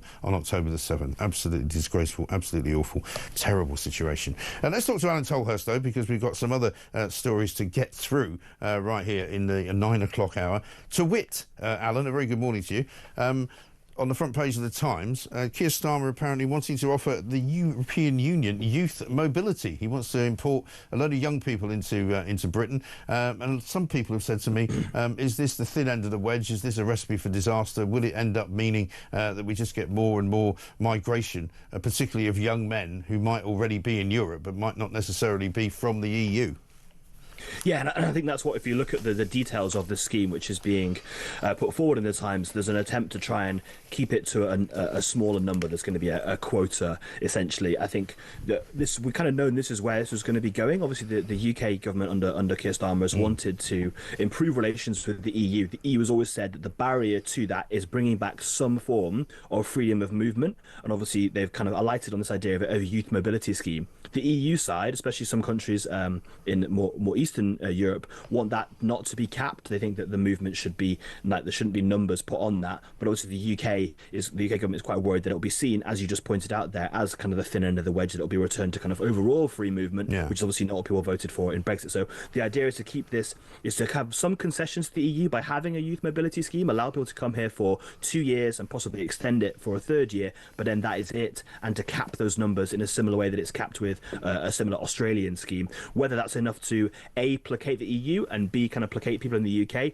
I think unfortunately this could be one of those situations where they end up placating neither. Right. I mean, this is the trouble, and they've got an annual figure that they say would probably be the cap on any scheme, which is thought to be somewhere around 70,000. But I mean, we know very well from previous history, not least with the last government, that those caps tend not to be very stable and continue to be kind of broken and sometimes, just run through, basically. So 70,000 would quickly become, sort of 700,000.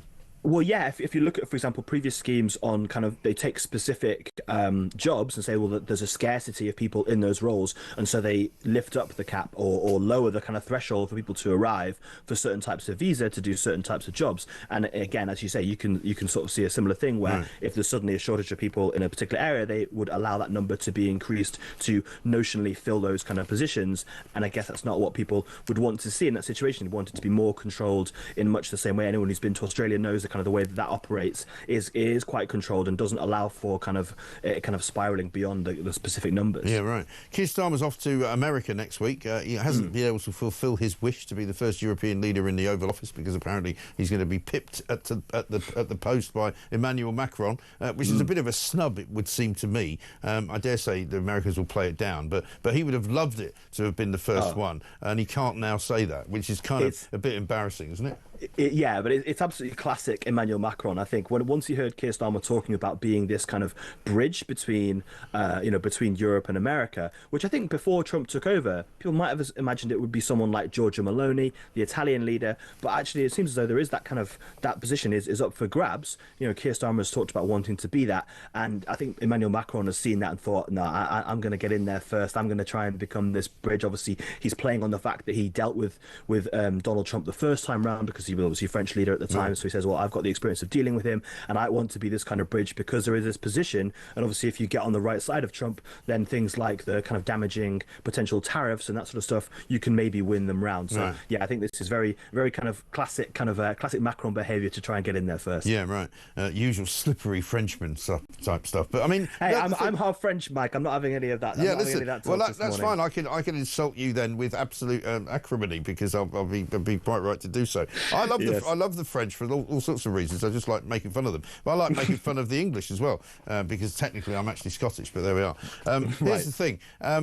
Europe has been a bit of a distraction this week, and nothing more than that, really, because nobody's been talking about tariffs, because they've all been talking about Ukraine and worrying about what America's doing kind of over their heads. And I don't think Europe has ever been more irrelevant in an international setting than this week. Can you confirm that? Yeah, I think so, and it obviously. At home, domestically, obviously, Parliament's in recess at the moment, so there's not been anything going on in Westminster, and everyone's been looking across to what's been going on. And it does feel as though that these kind of big diplomatic issues with Russia and Ukraine are happening away from Europe. Ukraine have not been part of those kind of talks. Other European leaders have not been part of those talks. It does feel as stuff happening that the UK has not been able to get inside of. I think, as I said, they tried to make him become this kind of trusted advisor amongst America, but it does feel as though the Donald Trump administration is kind of happy to push on without anyone else getting involved and to try and do this deal. I think Trump wants to kind of do this deal with Putin and not have anyone else in the room and say that he managed to get things done. And I think that's obviously quite damaging if you're the UK or France or Germany, who think that they are kind of a power in this area. Yeah, indeed. And so, I mean, will Starmer go to America, do you think, with any kind of plan? Because I'm not sure what his plan is, because his original plan, which would sort of suggest that, you know, we might even put British troops in as peacekeepers, was kind of roundly ridiculed, really, by many in Europe, certainly by Olaf Scholz, the German Chancellor. So I'm not quite sure what he can even offer Donald Trump, really. I think he has to go with a plan about how the UK is going to increase its defence spending. It's been a massive bugbear of Donald Trump for a long time, even back to his first administration, that he thinks that other NATO allies do not pull their weight and rely simply on America being the kind of the bulwark to any attacks on NATO members. And the UK has talked about going up from 2% of GDP to 2.5%, but it's not set out how it's going to do that. There is a big strategic defence review going on at the moment. But I think that the UK, whether that's in private, has to signal to the American administration that it is taking those words on board, that it is looking to not just go to 2.5%, perhaps to go up to 3%. Donald Trump's asked places to go to 5%. That's obviously not going to happen. But if I think the UK can show that kind of willing, that it is willing to go there, and it is willing to kind of to understand that America's point on this, then I think it is more likely to kind of get what it wants in the negotiations. I do think it is very difficult. You know, Donald Trump's a fairly capricious, belligerent kind of leader. You know, it could all go very swimmingly, or it could be an absolute disaster that you never quite know when you go to the Trump White House. Well, that's the thing. I mean, if I was Starmer, you'd be quite nervous, wouldn't you? Because you never quite know that if you might get there. It turns out he's gone away for the week to Mar-a-Lago. He's done Mar-a-Lago. Jump on another plane and go to Florida. But interesting about defence, the Eye this morning has got a piece saying Starmer's now under pressure to raise defence spending to 3%. And Rachel Reeves is kind of hinting that that might happen sooner rather than later. But that would involve quite a few extra £1 billion, wouldn't it? And they're saying they're going to take it from welfare. But where exactly from welfare are they going to take it?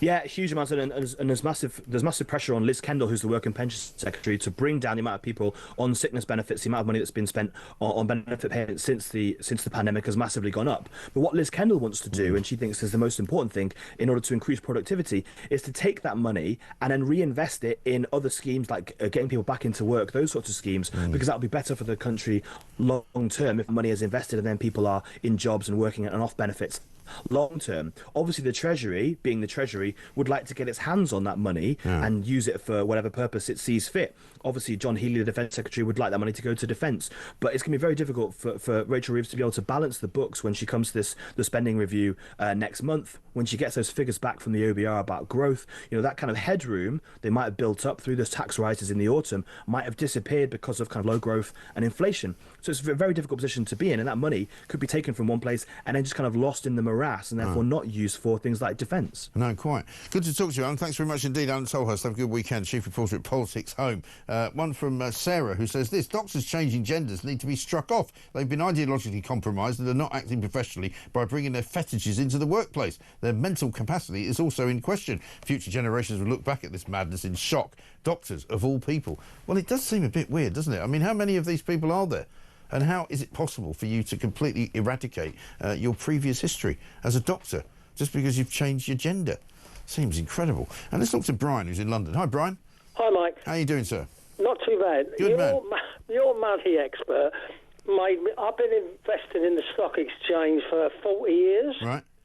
Now, there's a massive difference if you invest in an ISA where you've got a guarantee. Listen, if you bought a share on the stock exchange, I'll give you an example, for £1, and in 2 years that goes up to £3, you've made a lot of money. You've got to know when to sell. Right. Because if you don't sell then, it could go down to nothing, or it could go up to £4. Right. So it's listen, I've made money, I've lost money. Right. I mean, I guess what people would say, right, is that if you have a sort of portfolio of stocks, which a lot of people have in their pensions, for example, you're not necessarily, you're slightly more protected than if you're just buying, you know, single stocks here and there. Yeah, if you listen, BT shares a few years ago were £9. They're £1.40 now. Blimey. So on paper, you could say you bought 1,000, you could have made £90,000, right? And now you made 10,000. So on paper, you've lost a massive amount. Yeah. I'll tell you what. I mean, I've lost a lot of money, and luckily I've managed to get it back. But I've got a lot of cash ISAs now because I lost money. Well, exactly, because they're much more reliable. I mean, you put money into a cash ISA, you know it's going to be there when you go and get it a year later or whenever, 10 years later. And you've got your capital. It's sitting there, even if it don't go up very much. You've still got... if you invested £100,000 in the stock exchange years ago, you might have made a lot of money, and you could have lost a lot of money. Yeah, I mean, I'm very wary of any politician that starts messing around with, you know, with finances and talks about, you know, investing in this, investing in that. I mean, every time they get their hands on any bank, it seems to collapse. Every time they put any, you know, shares on the market, they might make a quick buck, and then it all disappears and goes down the gurgler. Barclays bank shares are about 45 pence. A few years ago, there was about a tenner. Yeah. Yeah, I know. Absolute madness. Listen, good talk, Brian. Thank you very much indeed. Let's get a voice note from Phil. Morning, Mike. Phil from Hertfordshire. I actually find it quite amusing, Mike, when you have all these commentators coming on telling us what's going to happen in Russia. What if this happens? What if Putin invades Europe? They haven't got a clue what's going on. And neither does the BBC, and neither do most of us. Only Trump, his advisors, and Putin know what's really going on. And the speculation and the stories that they create, I find it really amusing. That's exactly right. I mean, that's the thing. I mean, I don't know what that little noise was, but hopefully it wasn't the Kremlin clicking into your voice note. But yeah, you're absolutely right. I mean, there's plenty of reasons to be speculative about it. There's plenty of ways to say, well, this could all be terribly damaging for Europe, or it could all be terribly damaging for Britain, or it could all be terribly good for Putin. Nobody really knows, and that's the point. Phil on Russia there is absolutely correct. Nobody, except for the people involved in the negotiation and involved in the nitty-gritty of all of that. And even they may not know, because what if Trump is leading Putin down a very merry path and making out that he's going to give him loads and loads and loads of concessions, and in fact it's not going to end up quite like that? Nobody knows. That is the bottom line, because nobody can really mind read Donald Trump. I mean, I've got no idea what he's going to say tomorrow, for example. Do you? Does anyone? All of the people who criticise him don't know what he's going to say. Vladimir Putin doesn't know what he's going to say. Keir Starmer certainly doesn't know what he's got to say. Great show, says George in Croydon. Regarding utilities going up, Thames Water is putting up their prices by 40% from April. I got my email yesterday. Inflation is going to go through the roof. Yeah, of course it is. I mean, a lot of people are telling me that their water company bills are going absolutely mad. Upwards of 30, 35, 40% rise. How can they justify that? The water falls from the sky. It's free. They put it into a pipe. They send it to you. They put you another pipe that takes some of the water away, which you've used for other things. How does that cost so much money? How can they not make any money? Why are they all going bankrupt? These are questions. Now, if you are worried about going bankrupt, don't worry, because you can win some money right here. It's competition time, and we're giving you a chance to win a whopping £25,000. So what do you need to do to get involved? All you have to do is text the word prize to 83338, or you can enter by post. It's as simple as that. Once again, to get involved, just text the word prize to 83338, or you can enter by post. 18 plus, UK excluding NI. Enter by SMS for £2 plus one standard network charge by 11 p.m. on March the 3rd, 2025. Or send your name, email and contact number to £25,000 cash competition, PO Box 3190, Colchester CO2 8GP, to arrive by 5 p.m. on March the 6th, 2025. This is a News Broadcasting Network promotion. Full terms and conditions at talksport.com. And there we are, 21 minutes past 9. Alex Phillips will be here at 10 o'clock, of course. Mike, regarding the trans doctors, says Neil in Surrey, having their past records erased, doesn't that mean, in effect, there is no way to check whether they are properly qualified as a doctor or even a solicitor? Madness. Well, it's true, isn't it? I mean, if you have your entire past wiped because you've changed gender, how do you know what anybody's done? I mean, I'm slightly worried about this. I mean, Wes Streeting says he's going to do away with it and he's condemned it, and that's not going to happen anymore in the NHS. But what about everywhere else? You know, like I said, if you apply for a job which involves a criminal background check because you have to deal with children, you work in a youth club, work in a library, social services, anything like that, and you're trans, what does that mean for your, you know, sort of your references and people's ability to check out what you've done before? Sounds very dangerous to me. 0344 499 1000 is the number. We've got some more voice notes to play.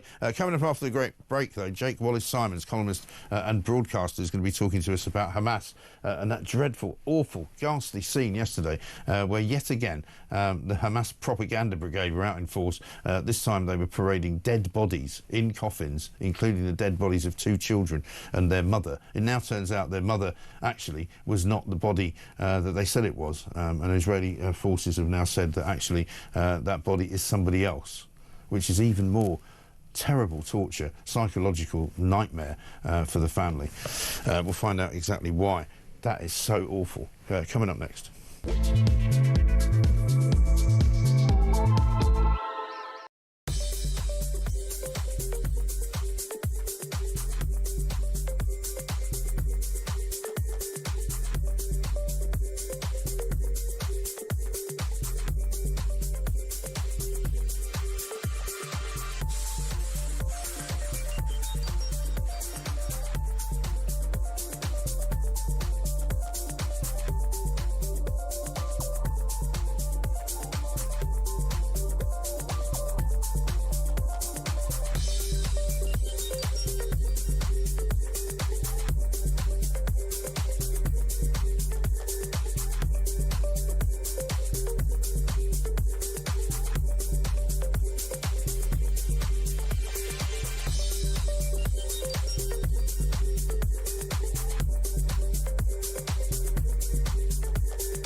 Breaking news this morning revealed that under the Terrorist Act, 242 people were arrested in the year to June of this year. That's something you can indulge in as to all the people who aren't going to prison because, well, there's no prison spaces. So this is a Talk exclusive we've been looking at. I said, you take these cuffs off me and speak to me like a human being rather than a common criminal. You're just left wondering, does these people who lead us actually hate Britain? Yeah. Do they not love our country and everything that we've stood for?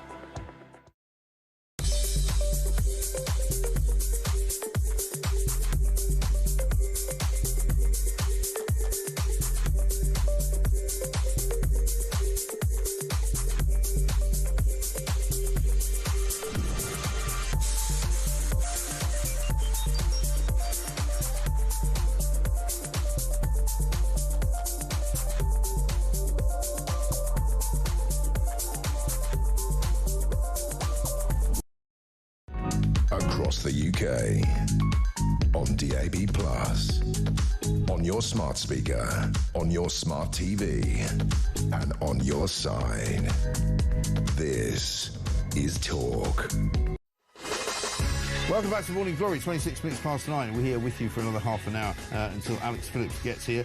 Here's one from Derek. He says, if we are stuck with Labour for another 4 years, Streeting is their only MP with charisma and enthusiasm. Starmer, Rayner and Reeves are terrible politicians. I get that. But I think the trouble with Wes Streeting is that he has been a bit of a disappointment, I think, overall, since Labour have been in power. He was very kind of, I don't know, promising, I would say, before the election and during the election campaign. He was full of what you might call energy. He was youthful. He seemed to have some good ideas. He seemed to know what he was doing. He seemed to be on top of his brief. But he's been kind of, I would say, rather disappointing since he's actually been the Secretary of State for Health. I don't know what you'd say about that. 0344 499 1000 is the number. Let's talk now to Jake Wallace-Simons, columnist and broadcaster, who we speak to on a variety of occasions on several different fronts. Jake, a very good morning to you. Good morning. I watched yesterday with absolute and utter horror what these Hamas monsters were capable of doing.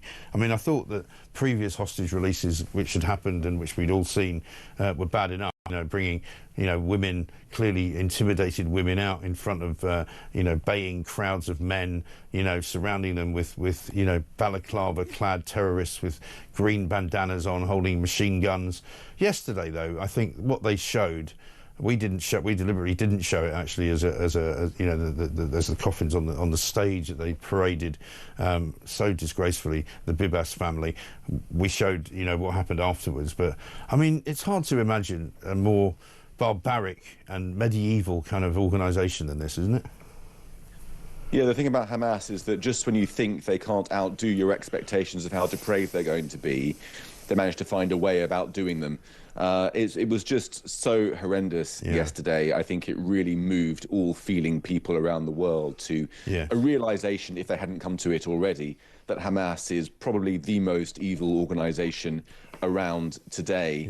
I mean, just seeing those coffins, and it was the air of carnival around the whole thing. You know, watching Hamas, it's like watching a psychopath that can't actually feel human emotion, but that tries to relate to the human emotions of others. They thought that they were going to get some jubilation, some props, some propaganda props by this display, and what they got around the world was just sheer disgust. I mean, to see those kids you know, baying and crowing and cheering, being shown weapons so they could hold themselves on display as if it was some military event or something in the country. And then those coffins released, they got the names wrong on the coffins. One of them said date of arrest. That was allegedly Shiri Bibas's coffin, the young woman who was kidnapped. Date of arrest, and then the coffins were locked, the keys weren't provided, so the IDF had to then get their bomb disposal experts to open them in case they were booby traps, and found that they were stuffed with propaganda. And not only that, but the body of the young woman was the wrong body. It was somebody else, so nobody knows where she is. And the poor father, Yarden, who was released on February the 1st, now has got the bodies of his two beautiful boys back. And doesn't know where his wife is. So really, it's just cruelty upon cruelty and depravity upon depravity. And Hamas, on October the 7th, signed its own death warrant. And yesterday, it just underlined that signature. I think Israel now just knows it has no option but to destroy this depraved, evil regime in Gaza. And I think that more people around the world now, aside from perhaps Jeremy Corbyn, will support that goal. Well, you'd like to think so. What do you make of the numbers of people, though, that turn out and cheer? I mean, as you said, children were there, encouraged to kind of, you know, make it into a kind of carnival atmosphere, which was really appalling and ghastly. But what it tells you is that even if it's a small number of the people in Gaza, because it often looks bigger than it really is, it's still quite a large number of individuals who clearly are not just sympathisers with Hamas, but actively support them. It is. I mean, I think that we need to recognise two things at once. Firstly, that not all Gazans support Hamas. In fact, I've got a friend in Gaza City who certainly doesn't support Hamas. I spoke to him just recently. At the same time, we need to recognise that this is largely a brainwashed society, just like Nazi Germany was a brainwashed society. A lot of people, perhaps the majority of people in Gaza, support Hamas. After all, they elected Hamas in free and fair elections back in 2005, 2006. So Hamas enjoys a groundswell of support in the Gaza Strip. The sort of disregard of not just human rights, but the principle of humanity when it comes to Jews and their other jihadi enemies is widespread. The brutality and savagery is widespread. We saw that about in the scenes of mutilation and rejoicing of the corpses that were dragged into the Strip on October the 7th. But I think we also need to recognise that radicalised support for Hamas spreads across the Middle East and also across the West, not just in radical Muslims in this country and elsewhere, but also in the sort of radical progressives, Western progressives on the left, who can't help but make excuses and support Hamas even now, now. Well, I was going to ask you when the next pro-Palestinian march is taking place. I haven't seen anything on that, but I dare say it won't be long before, as the weather gets better, there'll be more of these maniacs out on the streets chanting for the death of Israel and for the end of Israel and for the destruction from the river to the sea and all the rest of it. I mean, there doesn't seem to be any way to convince these idiots that their cause is completely and utterly barbaric. Yeah, I mean, let's be clear. There are maybe some people on that march that happens regularly that still labour under the misapprehension that it's about human rights, but it was never about human rights. We know now they first applied for a march on October the 7th when the blood was still flowing in Israel, before Israel had done anything other than have its citizens massacred. Right now, there's a ceasefire. They still want to protest, and they want to protest, if they can, right past synagogues to intimidate the worshippers, the everyday families in those synagogues. It's not about human rights. It's not about justice. It's not about Palestinian deaths. They don't care about Muslim deaths in Syria and elsewhere. It's about the Jews. That's what it's about. And that's why they turn out week after week on our streets. And it's something which all right-thinking people must stand against and must label it for what it is. And it's an expression of anti-Semitism. Yeah, absolutely right. And just on another point, multiple buses exploded yesterday in Israel in a suspected terrorist attack. What was that all about? Well, it was a Hamas attack. I mean, talk about ceasefire violation. Yeah. You know, it was a Hamas attack, and the only sort of light moment in the whole thing was that nobody was injured because the bombs went off at 9 p.m. by mistake. They were supposed apparently to go off at 9 a.m. during the rush hour. Right. So it was a sort of four lions moment from Hamas. Right. I mean, they are amateurish as they are savage, but they're also a force to be reckoned with in Gaza. And like I say, they must be eliminated, not out of any bloodlust on my side or on the Israeli side or on the side of the free world, but just because otherwise they're not going to stop this stuff. The reason why the Middle East is in the situation it is today is because of one thing, the jihadi and ultranationalist impulse of Hamas and other extremist parties and the Palestinian leadership. That's the only reason why the Middle East has not got peace. If they would have embraced peace decades ago, perhaps, you know, in 1948 would have been a good start, then the peace would have, the region would have been at peace ever since. Yeah, absolutely right. Couldn't agree with you more. Jake Wallace-Simons, thank you very much indeed, columnist and broadcaster there on the dreadful, ghastly situation going on. Still, the Israelis, I don't know how they put up with it. They've given as much as they can in terms of, you know, agreeing to ceasefires, in terms of letting out thousands of Palestinian prisoners that have been held, many of them held for some very, very serious crimes and some very, very serious attacks. And many of them who have been released, of course, have been later involved in terror crimes. And in fact, one of the orchestrators of the October the 7th attack in 2023 had been previously released by the Israeli government and had been allowed to go back to Gaza, and he could plot that terrible terrorist atrocity. I mean, what are they supposed to do? You know, quite frankly, I mean, sometimes you wonder if they just bomb the hell out of the whole place and just destroy it. But anyway, that would be called nasty, wouldn't it, and cruel. But look, watching that yesterday, just horrendous, horrific. It's 9:35.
Across the UK, on DAB+, on your smart speaker, on your smart TV, and on your side. This is Talk. Welcome back to Morning Glory. It's 9:37. I'm Mike Graham with you all the way through until 10 o'clock, of course. This one from Neil. He says, Mike, there is speculation that Rees will agree to an increase in 2.5% of GDP for military spending. Whilst this is a positive step, it is only a £5 billion extra budget. And given the state of our armed forces, it would hardly make any significant impact. Well, I think, Neil, you're quite right. And I think what will have to be done, and possibly they're making noises about this, is to make it more like 3%, which would actually at least improve things. Michelle from Altrincham Altrincham says, what I don't understand is how Starmer can make promises and commitments to other countries, but not to us, the taxpayers. Words fail me. Absolutely right. Let's talk to Darwin Friend from the Taxpayers Alliance, because, of course, he needs to talk to us about benefits claimants who may apparently have to now open bank accounts in order to actually get the money. But also, we found out today, there's an £8 million bill that gets handed out every year to translators, because people who claim benefits in this country who can't actually speak English need to be able to be given assistance. Well, sorry, if you can't speak English and you can't make a benefit claim, then you don't get any benefits. Simple as that. Do us a favour and learn how to speak English. Darwin, very good morning to you. Good morning, Mike. Thanks for having me on the show. Not at all. Let's kick off with that, actually, because according to the Telegraph piece this morning, £8 million a year spent on interpreters for people who speak nearly 90 different languages and apparently can't understand any English. Well, I'm sorry, if you can't understand English, why are you getting any benefits? Yeah, well, I think I quite agree with you, Mike. And when we think about this is £8 million in a single year. The contract is meant to be over 3 years and cost over £23 million. And when we're looking at some of the calls that are being made, for example, I saw that 44 of the calls over the last 3 years have been made by people who speak Mapuri, which is a language spoken by only 500,000 people across the entire planet. And so I do think that some of your viewers are rightly going to ask, we've chipped in our whole lives, is this really what our tax money should be spent on first and foremost? Well, it's rather ironic, isn't it, that you've managed to find a language I'd never heard of and a people that I probably don't know. But what we do know is that at least we've got some of them here claiming benefits. Yeah, exactly. And like I say, I think this is only the tip of the iceberg. I mean, we at the Taxpayers Alliance have done research in the past about translation services in the NHS trusts as well. And what that revealed is over a 3-year period in NHS trusts, over £113 million was also being spent on translation services for those that can't speak English. And so I do think that there needs to be a look into how much we're actually spending across the entire public service sector on this, because fundamentally this is taxpayers' money, and we're not talking about small change here. The average household in this country will pay over £1 million in tax in their entire lifetime. Right. So what we're talking about here is entire lifetimes worth of tax being spent just on translation services alone. Yeah, I know. It's absolutely mad, isn't it? Meanwhile, and I suppose a step in the right direction, you might say, benefit claimants may be forced to open up their bank accounts to the government under plans being explored by ministers to crack down on fraud. I'm quite surprised in a way that this hasn't been possible before. Yeah, and I think it's about time it happens as well, because when we look at the amount of fraud and error within the Department for Work and Pensions, it's astronomical, and fundamentally it's only going up as well. In the latest year we have available, the amount lost in fraud and error by the Department for Work and Pensions is almost £10 billion. Now, when we're talking about, for example, increasing defence spending or increasing health spending or more for our schools, this is a simple way to do it before we pick the pockets of taxpayers yet again. Yeah, exactly right. And I mean, the problem is they're saying that they're going to cut £5 billion from the benefits budget. I'm not sure where they're going to look for that, but have you got any clues? I mean, that is the issue, is that we're hearing a lot about how much they want to get in, but we're not hearing how they're actually going to possibly achieve that. I fully support cracking down on fraud within the Department for Work and Pensions, as I would cracking down on fraud across any sector within the public sector. But fundamentally, we need to hear details about it, not just a press release, because ultimately it's going to be actions which saves taxpayers' money, not press releases. Yeah, exactly right. And I mean, meanwhile, I mean, they keep talking about having to raise more funds because inevitably, no matter how much they crack down on benefit fraud, no matter how much they crack down on this, that and the other, they are a very, very thirsty and hungry government for public money, and they give it away so readily. 18 billion to the Chagos Islands scenario.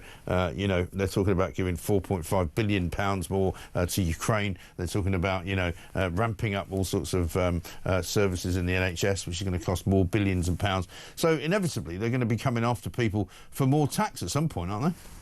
I mean, that's the worry, especially with the spring statement coming up next month. is that they're going to come back for more. I mean, the last budget has set us on a path towards a record high tax burden in this country. And my fear is that we're constantly talking about how we can squeeze ever more out of taxpayers who are already hard pressed, given that there's a cost of living crisis with Bank of England interest rates being high, inflation on the rise as well. And what I fear that we don't ever talk about that much in this country is how we're actually going to crack down on spending, which isn't delivering frontline services, which is ultimately what taxpayers are paying their taxes for in the first place. Well, exactly right. Well, we have to keep a very close eye on them. You guys must be busier than ever, but we're always grateful to you, Darwin. Thank you very much indeed. Darwin Friend, Taxpayers Alliance there, keeping his eye on exactly what it is that this government is doing, because we've got to watch very carefully precisely how much money they're going to be trying to take out of our pockets. They keep saying, oh, we're going to put more money into your pockets and we're going to make you better off, working people better off. No, you can't just keep saying it. Footsie says, Labour signing up for European laws makes my blood boil, especially when they introduce VAT on school fees. Why does Labour think that they can just dip in and out as they choose? Absolutely right. And one about Bob Seeley from Heather, who was in the first hour of the show. Bob Seeley and all the other politicians responsible for the mass immigration and the total ruination of the UK are not and never will be as sorry as the British people who have to suffer living with the dire consequences of their actions. Please pass this message on to Bob. Heather, I will. Thank you very much indeed. Only just saw it. Coming up, we're going to be talking about James Bond, because apparently he's been sold off, basically, privatised, if you like, or nationalised, maybe, one way or the other, to Amazon. Apparently the whole idea of the Bond franchise, if you like, has been given away by Barbara Broccoli, the woman who inherited it from Cubby Broccoli, her father, and it's now going to be run by Amazon Prime. What will that mean? Will it become more woke, or will it become better? Who can say? It's also a time for, of course, another gaffe, and we've got one here from Alex Phillips. And whatever's by my feet is making a lot of like roll back a little bit. Okay, I'm just going to ignore it, like a true professional. Law and rule that if you did destroy your paperwork, your asylum claim wasn't even heard. Hi, Alex. Sorry. I was going to say the Labour Party scrapped that as soon as they got into office. That was a big one that they did, and it kind of shows their mentality. But yeah, that was weird. There's like a ghost. I don't know if it came out of the radio. It's just a ghost in my ear. There's like a hi, Alex, and I'm like, what? Yeah, you I got that as well. Did they come out from that cupboard I kicked underneath the desk? Is that like some sort of crawl space where there's someone who sounded like they could be Australian, like tunnelling up from Queensland or something? Yeah, let's not get carried away. It was probably your Siri, actually. Hi, Alex. That's probably what it sounds like, isn't it? Isn't that what it was? If it wasn't that, I'd be really worried, because you've always got somebody following you around. A stalker, perhaps. It's 9:45.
across the UK.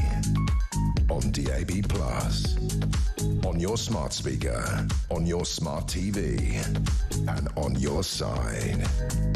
This is Talk. Welcome back to Morning Glory. It's 9:48. I'm Mike Graham.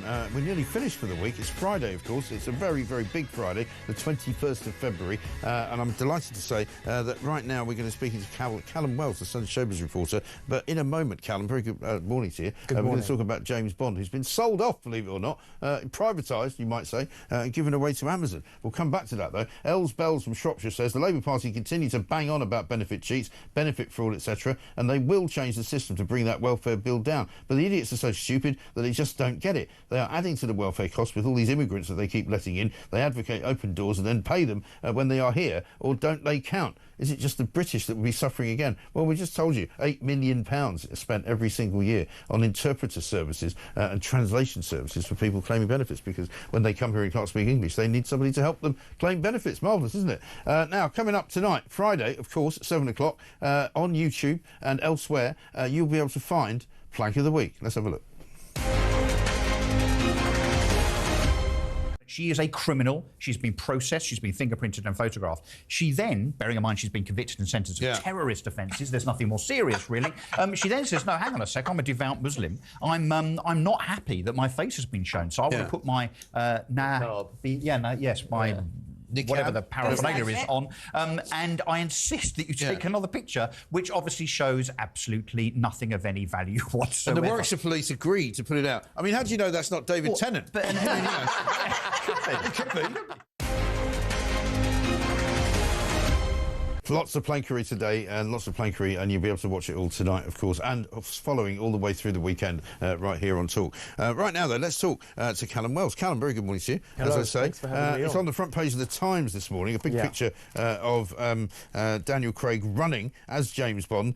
He's going to save the world, they say, under the aegis now of Amazon. British producers have handed over the franchise, if you like, which I presume is a very big money deal, so that Amazon now owns everything about James Bond. Yes, that's right. Well, it's worth remembering that Amazon originally bought MGM for $8.5 billion. Right. And that was 4 years ago, so that meant they had the distribution rights to Bond. Right. But now they've got full creative control. They've bought that from the Broccoli family, so that's Barbara Broccoli, made that really clear. Right. But now it's going to Amazon. Who knows what's going to happen, you know, because they've got creative control. Right. They can do whatever they like. Aaron Taylor-Johnson was one of the names who was up there as one of the front runners, so we don't know what Amazon's going to think about that. We know that Barbara was keen on him, and he'd auditioned and she was keen on him possibly getting the role, but now it's going to Amazon, so it could be someone completely different. But they haven't even started shooting the next one, No, not at all. We don't know what it's going to be called.